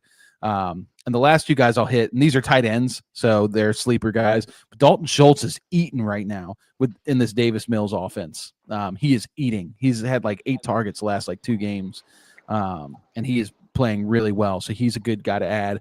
Brenton Strange is the other one I'll add. With all the injuries and all the struggles on this Jags offense, Brenton Strange was playing really well early on. He gets hurt. Now he's going to come back. They've added Jacoby Myers, and Brian Thomas will be back from injury. But I just think Brenton Strange is probably the guy Trevor trusts the most on that offense. So I expect him to see a lot of targets. All right, we're going to shift to our trade targets. But before we do, we'll answer some of these questions because we got a ton from you guys. So number one, we'll go with J.R. Smile. Who's a priority pickup? Emmanuel Wilson, Sean Tucker, Tyjae Spears, Jordan Mason. He has Bucky if that makes a difference. Micah, who's the priority here? I mean, it's tough. So if Bucky doesn't play, I mean, I think we need to see if Bucky can actually take a hit right now. I know they're saying it's kind of like a 50-50 if he plays. If he doesn't play, I mean, obviously Sean Tucker's the obvious answer in my opinion. I think he clearly proved that he's going to get the majority of, the receiving, or not, the rushing attempts. If Bucky does play, obviously I think Emmanuel Wilson's definitely the safest bet. So I think it kind of just depends. I kind of would have to, see what they're saying about Bucky. Which right now is kind of a 50-50. So it's kind of just, if you want to take the risk or not, if you want to play it safe, Emmanuel Wilson, but if you want to take the risk, you go Sean Tucker, because I think there's a lot more upside with Sean Tucker because he's a much better back than Emmanuel Wilson. I don't even think Emmanuel Wilson's, I'm a big Marshawn Lloyd fan. So I'm very big on him, but obviously he can't stay healthy. I don't even think, hopefully when he comes back, he can take some work away, but he can't stay healthy. So I mean, it just depends if you want to take a risk or not, personally. Anybody disagree? No, No, I think- agree. Yeah. The only thing I'll say is Spears will probably be on your waivers next week because he's going against Seattle this week. Number 1 rush defense. Jordan Mason is buns. So, and Sean Tucker just showed you he's a baller. And he did this last year when Bucky wasn't playing. And I think the Bucs have finally understood that Rashad cannot run the ball very well. So give the ball to Sean Tucker. Yes, And I mean, Sean Tucker even got passes out of the backfield this past week, and it was just beautiful, a thing to be witnessed. All right, let's go to another question. Stephen Grease. I have buy spots to fill this week. Drop options: DJ Moore, Harold Fannin, Pitts, or Pierce. Pickup options: Sean Tucker, Manuel Wilson, Kenneth Gainwell. What order do you rank drops and pickups? Caleb, what do you think? You got a lot of tight ends. It's tough. I'm actually debating dropping Pitts right now, but now with the news of Drake London, it's kind of like you want to hold on to see what happens. I'm holding on to Pierce. I'm holding on to DJ Moore. Huh? I'm holding on to DJ Moore. Dom, are you holding on to DJ Moore? Man, I don't know. It depends. It depends how many people are in your league, but it also depends like who you have. Because if you're willing to drop DJ Moore, then I think you should. I don't think if you're not confident enough to start him, there's no real upside to him if you're just gonna leave him on your bench. So Yeah, I think he still has a little bit of DJ name Moore like value, and I think you could maybe package him in a trade to get something small. Is the only reason I'd hold on to DJ Moore. yeah, I don't mind that. Yeah, I think DJ Moore sucks. I don't think he's very good either, but Sorry, I just had to say that just for the record. it's just tough because hearing. Sean Tucker, Emmanuel Wilson, Kenneth Gainwell are on the same position. They are in a starting role because of an injury. Yeah, I'm probably dropping Fannin Yeah, for my number one I'd say drop. I'd say Fannin and Moore are my 1 and 2 drops. I think I'm keeping Pitts and Pierce, and I'd be adding Emmanuel Wilson and then Tucker, depending on the Bucky news. Obviously, we're probably not going to get the Bucky news till Sunday, so that's going to be a risk either way. Emmanuel Wilson, I think, is a safe guy to go and get for at least 1 week so you can win. He also says that he plans to grab a defense and not drop Denver on a bye if possible. So, yeah, I think that's 100% something you need to do. Do not drop Denver's defense. They're balling. So let's see this. Okay.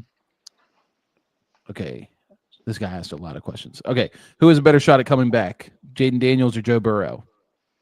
Joe I think Burrow. it's Joe Burrow. Joe Burrow. He's already, they already opened his 21-day practice window, so it's pretty guaranteed he's coming back at least in the next couple weeks. They've already kind of said. So. All right, so handcuff season. Which 3 are the best? We got Blake Corum, B-Rob, Tootin, Stevenson, Manuel Wilson, Pacheco, Knight. He has DJ Moore on his bench. Is he droppable to get 4 of those guys?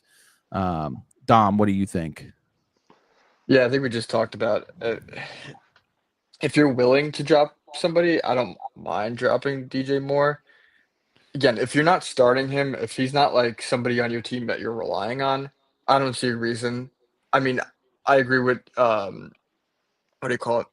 I think Caleb said it. If you can package him, do it. But I don't see anybody trading for him. No. So I would.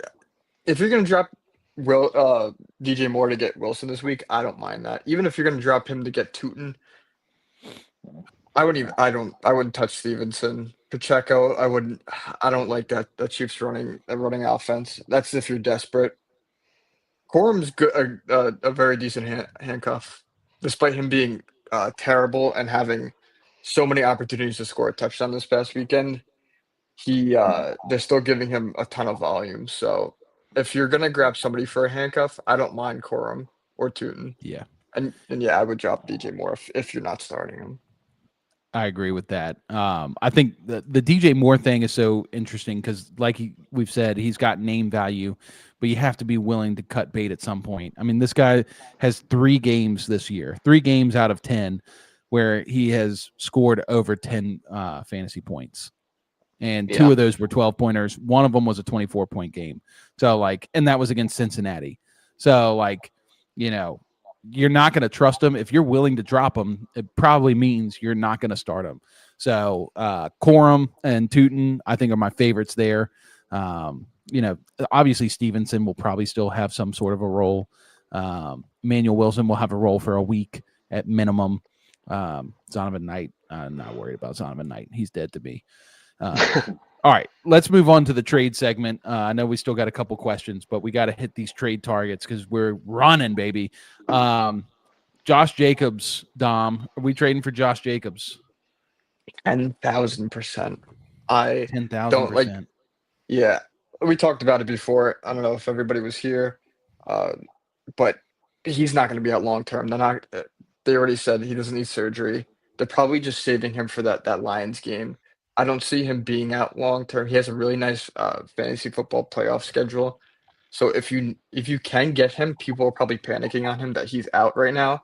I would get him. I would probably try and trade for him. So yeah,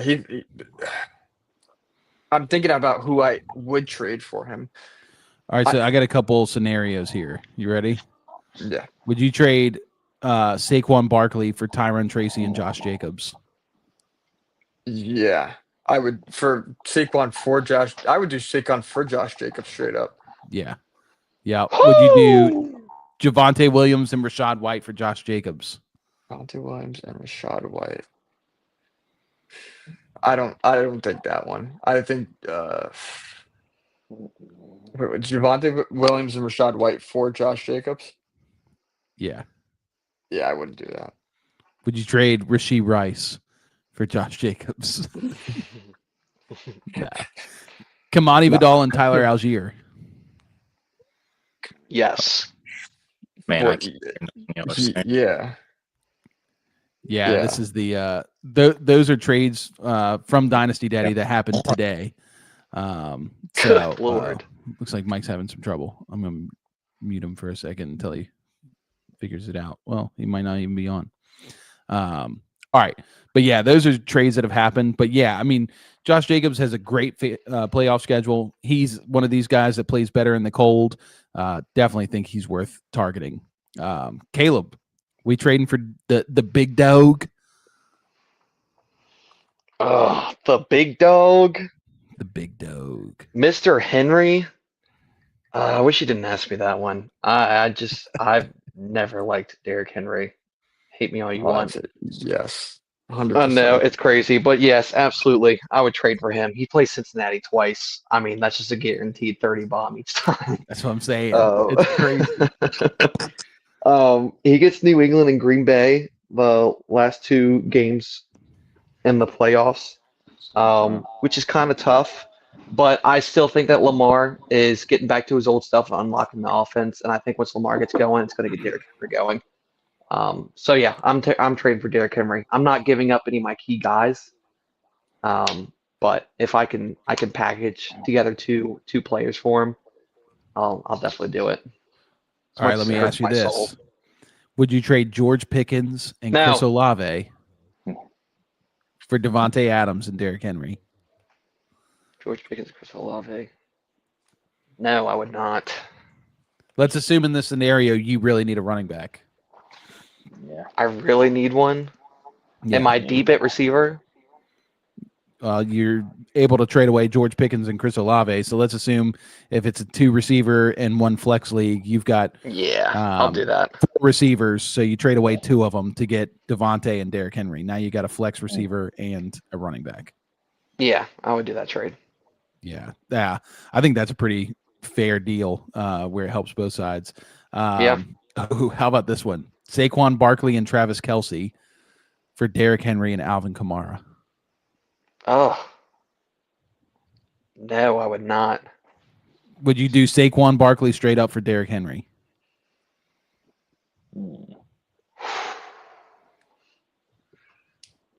I'd probably sleep on it and wake up the next morning and I'd hit that. Yeah. I would do that. Yeah, I think you got to hit that. I mean, well, Yeah. oh, okay. Hold on real quick. 'Cause Saquon's playoff schedule. You ready for this? Oh Lord. Las Vegas, Oh. Washington, Buffalo. Oh. I don't know why Saquon's not one of the top guys to add. So yeah, that one probably not. But you see, kind I of think it would ideas depend of on the what you can trade. situation. If I was like 5-5 fighting for a playoff spot, I think I would go get the big dog because you get those 2 games against Cincy. And that gives you Yeah. a big chance to win out and make playoffs. If I'm already sitting pretty good and I've got a lock spot, then I'm probably holding on to Saquon for that playoff run. Yeah. Yeah, definitely. All right. Shout out Steven. He says, thanks, guys, for answering that question earlier. Appreciate you, my man. Thanks for hopping in. Of course, For those of you Steven. who haven't already, make sure you subscribe to the channel, like the video, keep hanging out with us. We're here every Tuesday. Big Mike, you ready? Yeah. Aaron Sorry, I Jones. Are you trading for Aaron Jones? Yeah, I mean, again, I think it depends if you're desperate. I've never been an Aaron Jones guy. I think he gets hurt. His hamstrings are just made of paper. He's just always hurt for me. So he's not someone I would love to get, but I'm in some leagues right now where I don't really have options. No one wants to get rid of their top guys with playoffs coming. So Yeah. I think if you're desperate, yes. I mean, he's not the worst RB2 to have in the world. It just Right. depends what you can I've get got a for note it. on him that currently he's the 1A in that backfield, and they have the 4th best playoff schedule, is the way I look at it. So let me give you trade scenarios. So somebody traded Devontae Smith for Aaron Jones and DK Metcalf. Oh, I'd way rather have the Aaron Jones side. Yeah. Okay. All right. Absolutely. So we got an Aaron Jones straight up for Tyron Tracy. Aaron Jones. Yeah, absolutely. Christian Watson and Sean Tucker for Aaron Jones. I'm still taking Aaron Jones because I think Sean Tucker is a short fix. Even if Bucky misses a week, I think Bucky will be back in a week or two, and he's pretty much obsolete at that point. So yeah, absolutely. Troy Franklin straight up for Aaron Jones. I mean, it definitely depends your needs. Troy Franklin has been good. I mean, it would strictly depend my needs. But like in one of my leagues, I really need a running back too because JK just went out for the season and Bucky's been hurt most of the year. So in that case, yes, I definitely would just out of desperation. But it's really just more of a need thing at that point. And we'll assume that, the positions, if I'm bringing up a trade, we'll just assume that, we need that position. Right. So, but yeah, that I think that's the thing. So Aaron Jones feels like a gross buy, right? Yeah. But here, if you look at these trades that have happened, that's so cheap for Aaron Jones for potential like RB1 production. And this is something that if Alex was here, he'd be harping on is value, value, value.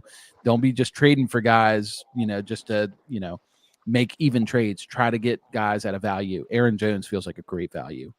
Yeah. All right, so Dom. Next, I've got the Lions offense really, and I'll highlight 2 specific guys, but we'll focus on the receiver mainly. But Jameson Williams and Jared Goff. The Lions will be playing in domes for the remainder of the season. They'll be indoors, not in the weather. They also have no Sam Laporta for the next few weeks, and Dan Campbell's calling plays. Are you interested in buying Jameson Williams? I did say in the group chat that this is probably my last question. I got to start getting going. Okay. But with this, Jameson Williams is one of those players where it's like you don't know what you're going to get ever. I kind of want to see him this week without Laporta, and I just don't. I'm not too sure about him. I feel like there's much better options with Williams. That just not for me. He's a stretch the field type of guy. He's what Xavier Worthy is with Rashee Rice. Yeah. It's for me. I wouldn't go out and grab him. He's not a guy that I'm actively looking for. Even though it's a good situation for him, I just don't think that he gets the enough volume to be that guy that could produce like wide receiver 2 numbers. Yeah. And of course, these guys are risky. Like Jameson really hadn't done much all year. He does have like 4 touchdowns his last 5 games, I believe. So he is starting to play a little well. And with Dan Campbell calling the plays, it's definitely seen an uptick in usage. Let me ask you this. So here's a trade that went down today.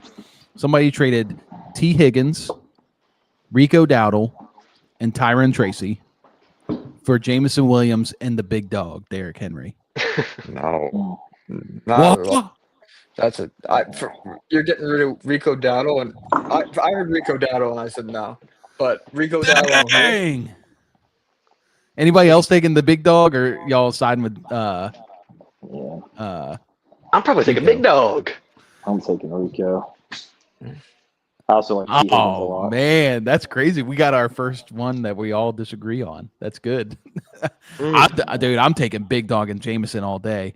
That feels like such an easy trade for me.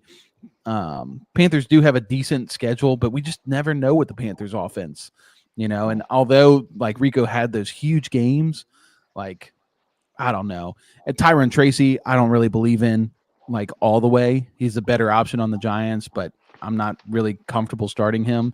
And then T. Higgins is only a little bit better than Jameson Williams per point, like points per game right now. at least he gets volume though. At least he gets like consistent volume where he's Sometimes. Not really. Yeah, if you own T. Higgins, it can be frustrating. Yeah, he is about to get Joe Burrow back, though. I think that definitely is going to help. And also, he's been a lot better with Joe Flacco. So Joe can just sling the ball to Jamar Chase, his lover? Not this game. Not this week. Well, yeah, that's true. Not this week. How about this one? Zay Flowers for Ricky Pearsall and Jameson Williams. Yes, JMO side. Oh my gosh. Yeah. Lord. Yeah. That's kind of a gross one. Well, this isn't too bad. Caleb Williams and Ladd McConkey for Brian Thomas Jr. and Jameson Williams. I wouldn't. I don't. I would probably just take the Caleb side. Okay. All right. Let's move on to our next trade. Dom, whenever you got to leave, just holler. Yeah, I'm probably gonna head You gotta out now. go? Thank you guys. Go ahead, dude. Dom, See you, good Dom. to see you, man. Good Have a luck good this one, week, Dom. man. We'll catch you later. Catch you later, guys. Good night. And then there were 3. All right, boys, we're grinding these out. Sir, Let yes, me show sir. some love to B Mike. I already know what Caleb would say on this one, so I want to hear B Mike.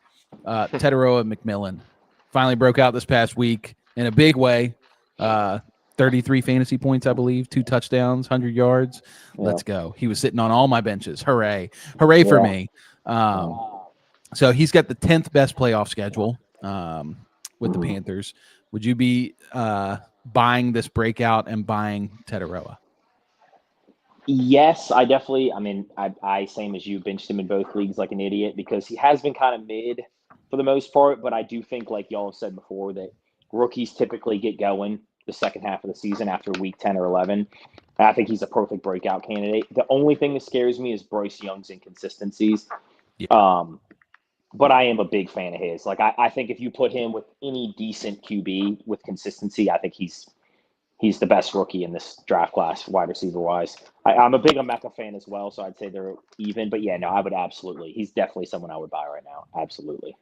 I'm a big All right, so fan. let's hear these trades. So Jalen Waddle straight up for Teteroa.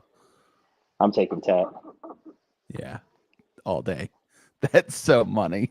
Rico Dowdle for Teteroa and Zach Charbonnet.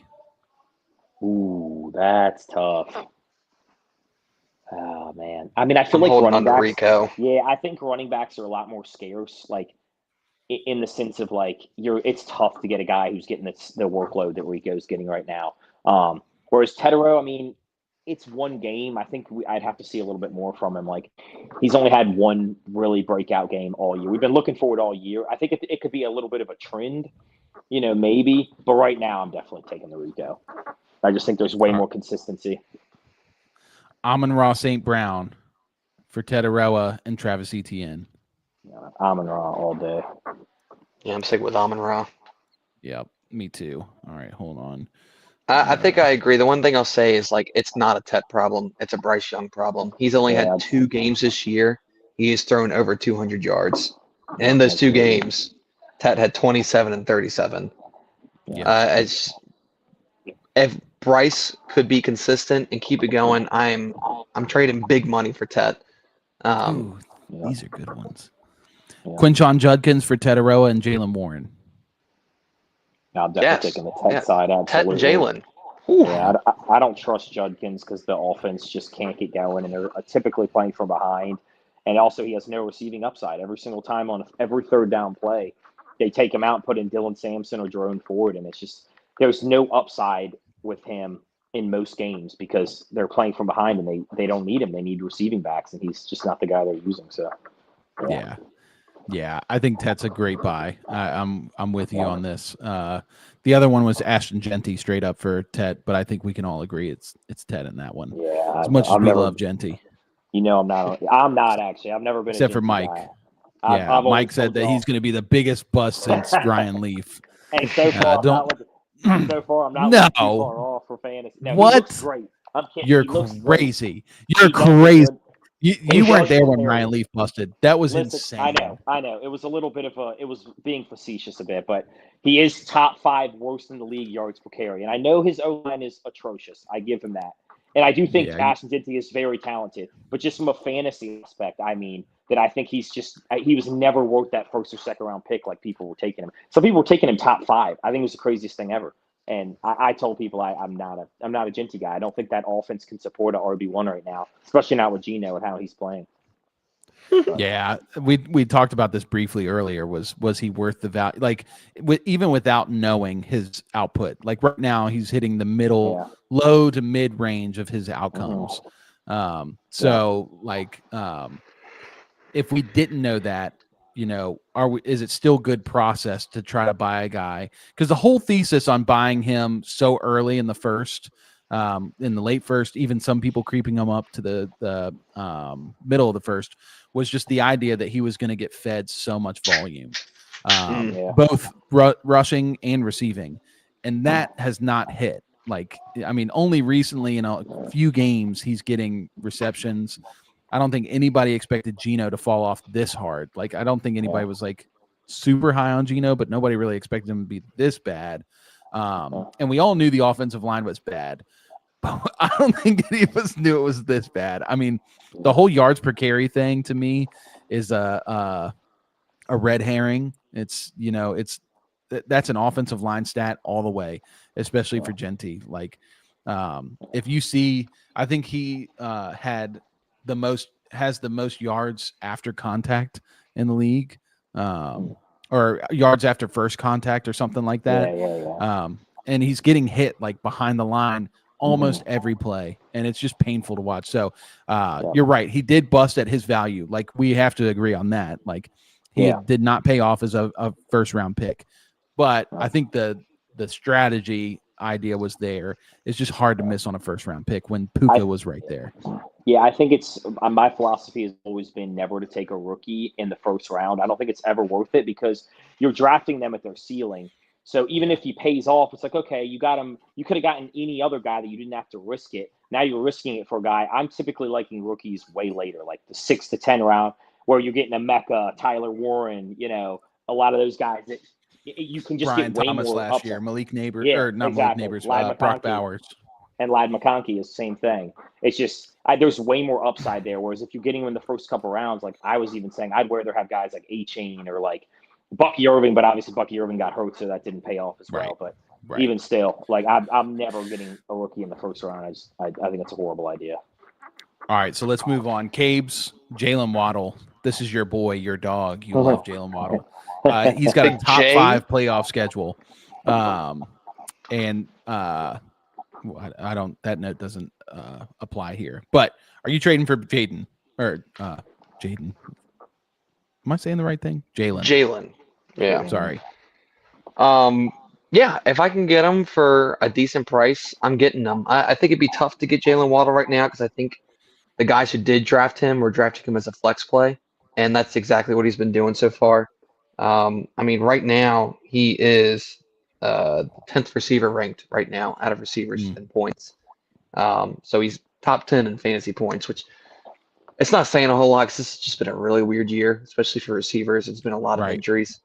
So it just all depends on your situation, but I do like Jalen Waddle. I don't like Tua, and that really is frustrating. I think it's kind of similar to the Tuts situation. We have inconsistent QB play, and you're just hoping to have those touchdowns come at some point to kind of save you, or those big plays downfield. But yeah, I mean, if you shouted out some potential Yeah. trades, Yep. then I can kind of get ETN. a better idea. ETN straight up for Waddle. Yeah, I do that. Xavier Worthy and James Cook for Jalen Waddle and Brees Hall. I'll take the James Cook side. I think James Cook is the best player in that trade. Yeah. I don't think there's a Yeah. point to get rid of him. Brees is too inconsistent. There's way too inconsistent. It's close, on the though. team now. It's pretty close. It is close because I think Worthy Yeah, it is is. like almost a zero right useless. now. Yeah. I mean, Yeah, Tyquan Thornton is playing better than he is. No, I mean he's almost droppable. I think he's had one good game all year. He had 17 points, and that was with Rashee Rice out. Now Yeah. with Rashee Rice back, he's just been obsolete, man. He's I don't think he's hit over 11 Sad. points the last like 5 or 6 games, which is honestly crazy. I think everyone thought it was going to be a 1-2 punch between them two, and honestly, it's been Travis Kelce and Rashee Rice. I mean, Travis has just seen a way uptick because everyone's targeting Rashee now. They got to double team him, and they're just so worried about him because he's a beast. RJ Harvey and DJ Moore straight up for Jalen Waddle. Yeah. Yeah. Give me Waddle for that. Yeah. And then Jerry Jeudy and Jordan Addison for Jalen Waddle. Yeah, definitely take Waddle. I don't trust JJ McCarthy enough. Yeah. Oh, here's an interesting one. Xavier Worthy and George Kittle for Waddle. I'll take the Kittle Assume side. you need a tight end.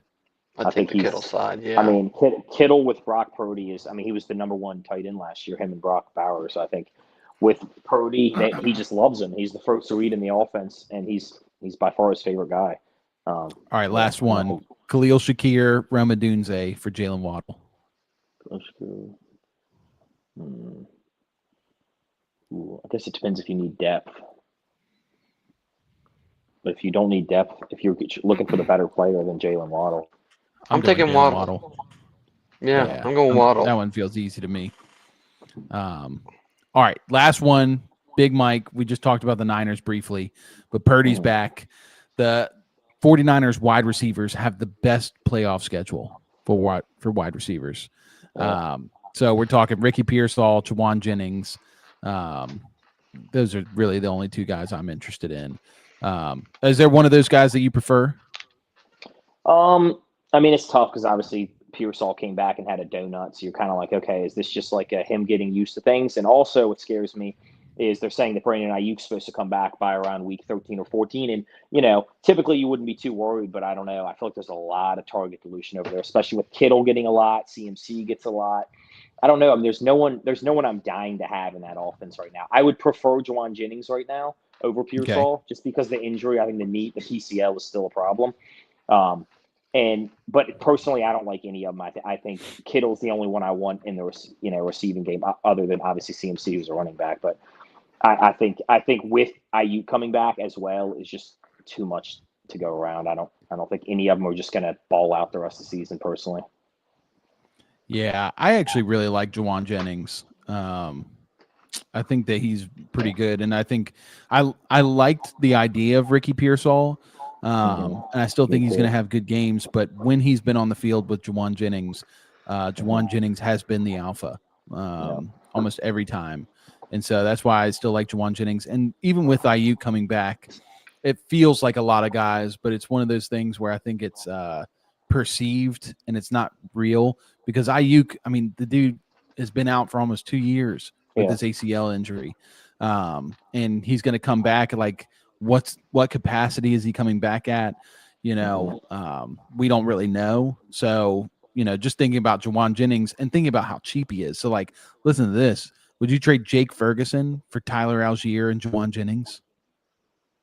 Yeah. Yeah, I mean, it just depends your tight end. If you have another tight end to play, I mean, if you don't have if you got like waiver wire tight ends like David Njoku or something, then I'm holding on to Jake because I think tight ends are few and far between. Yeah.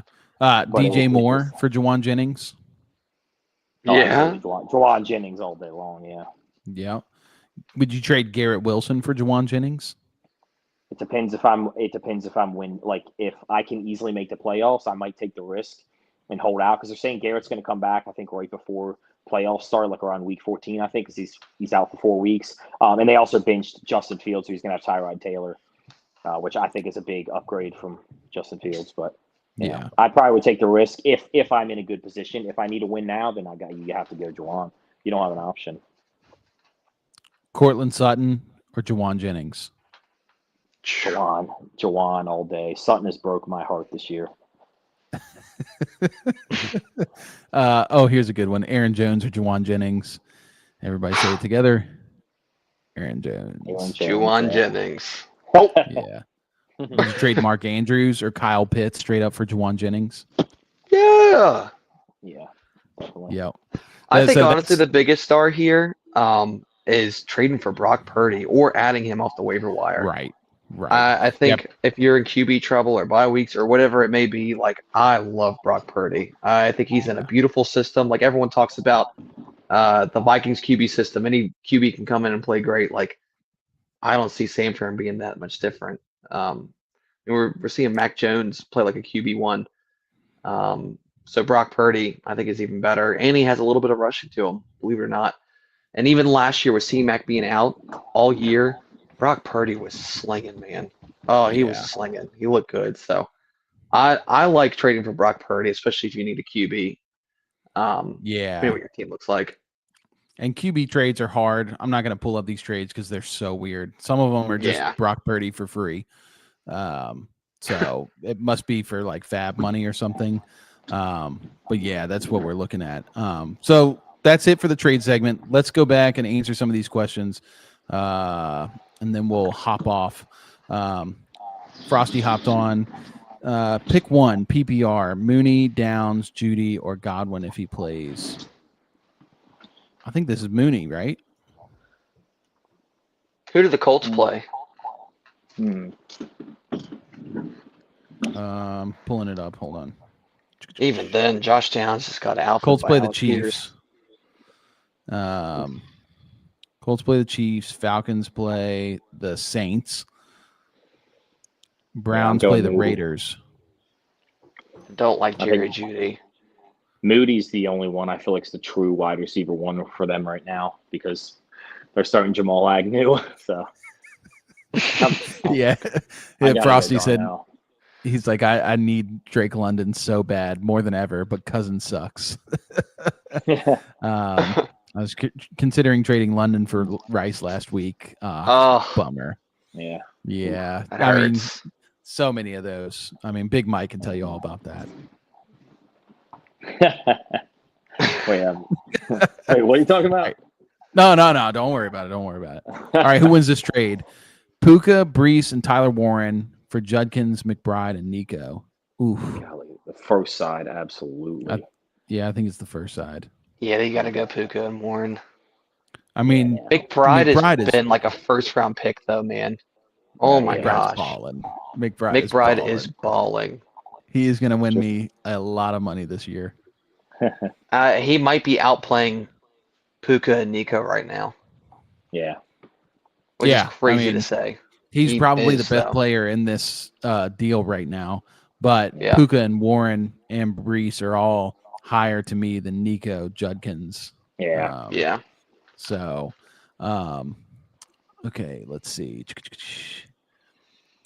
Should I drop Dak or Daniel Jones or drop one of my handcuffs of Blake Corum, B. Rob, or Algier? I need to pick up a wide receiver this week. I usually use Jones weekly as my quarterback. I mean, if you've got both Dak and Jones, I feel like you could drop one of those guys. Yeah, they're kind of the same person. I think they're both like bottom 10 in points scored right now. Yeah. I actually prefer Dak in that. Or drop Brian Robinson, Algier's got some standalone value. Corum's got some. Corum's actually a great handcuff. I think he's probably one of my favorite handcuffs right now. Agreed. But yeah, if you need a receiver, go get like Darnell Mooney or something and drop Daniel Jones, and he'll probably still be there. Start 2 this week: Chris Godwin, Darnell Mooney, Sterling Shepard, Yoshi Voss, Ayomanor, Coker, Leggett, Tillman, Judy, or any Jets receiver. Wow, this is a lot. This is all gross. He wants 10 points. 10 points is all he wants. Mooney and Yoshivash next. Yeah, I don't think Mooney. Godwin's even going to play. So I'm definitely going Moody, absolutely. I probably agree, honestly. I think Yoshi Vosh because Jamar Chase is out. So I actually think I agree with that. And I don't think Yeah. Godwin plays, but he might. And Judy was the one who was kind of interesting to me.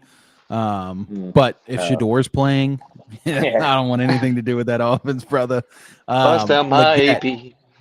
Leggett is the one that I would potentially start because Leggett, Bryce Young loves Xavier Leggett. It is crazy. And they're going against Yeah, he San does. Fran. It's probably going to be a high scoring game.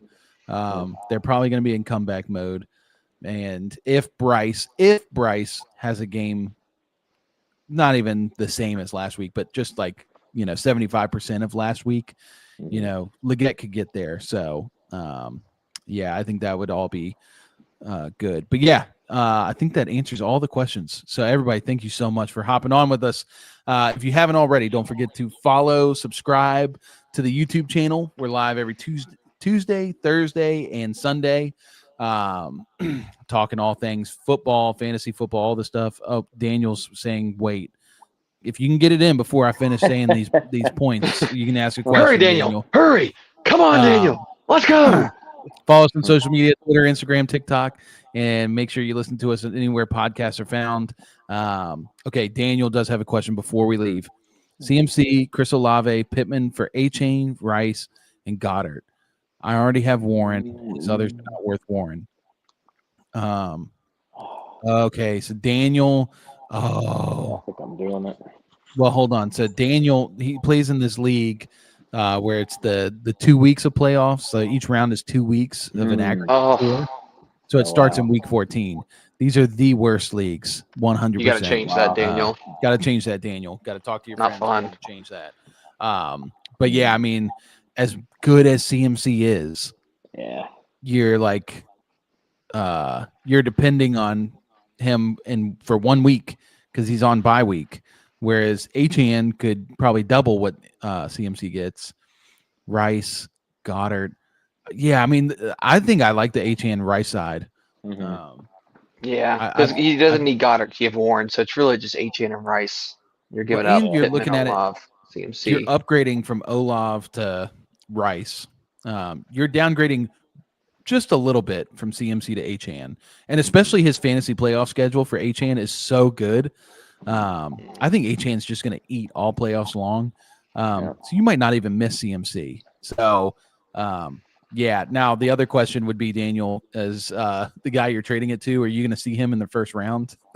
That would suck to, trade him CMC and then CMC drops like a 50 burger and week 15. That'd be insane. Can you imagine? I'm glad you got that question in. He is HN right now on bye. So that Daniel, like I said, he needs to win this week to make it. Yes, go do that trade. Go do that trade. Wow. All right. Well, with all that being said, you guys know where to find us, and we appreciate you all being here. We will see you next time. Ladies, we did the research for you. Fellas, pay attention. We've partnered up with Bonheure Jewelry. Bonheure is a celebrity favorite, eco-friendly jewelry company based in New York City. They're adored by stars such as Emma Watson, Gal Gadot, Katy Perry, Kim Kardashian, Kendall Jenner, and Hailey Bieber. Their designs have been featured in top publications including Vogue, Elle, V Magazine, and on major platforms. We love them. They have great pricing for luxury jewelry. It's something that you can start planning for before the holidays get here and get it early. Click on the link in our show notes below. You can sign up for 15% off your first order. When you support our partners, you support FanFeed Network. Check them out.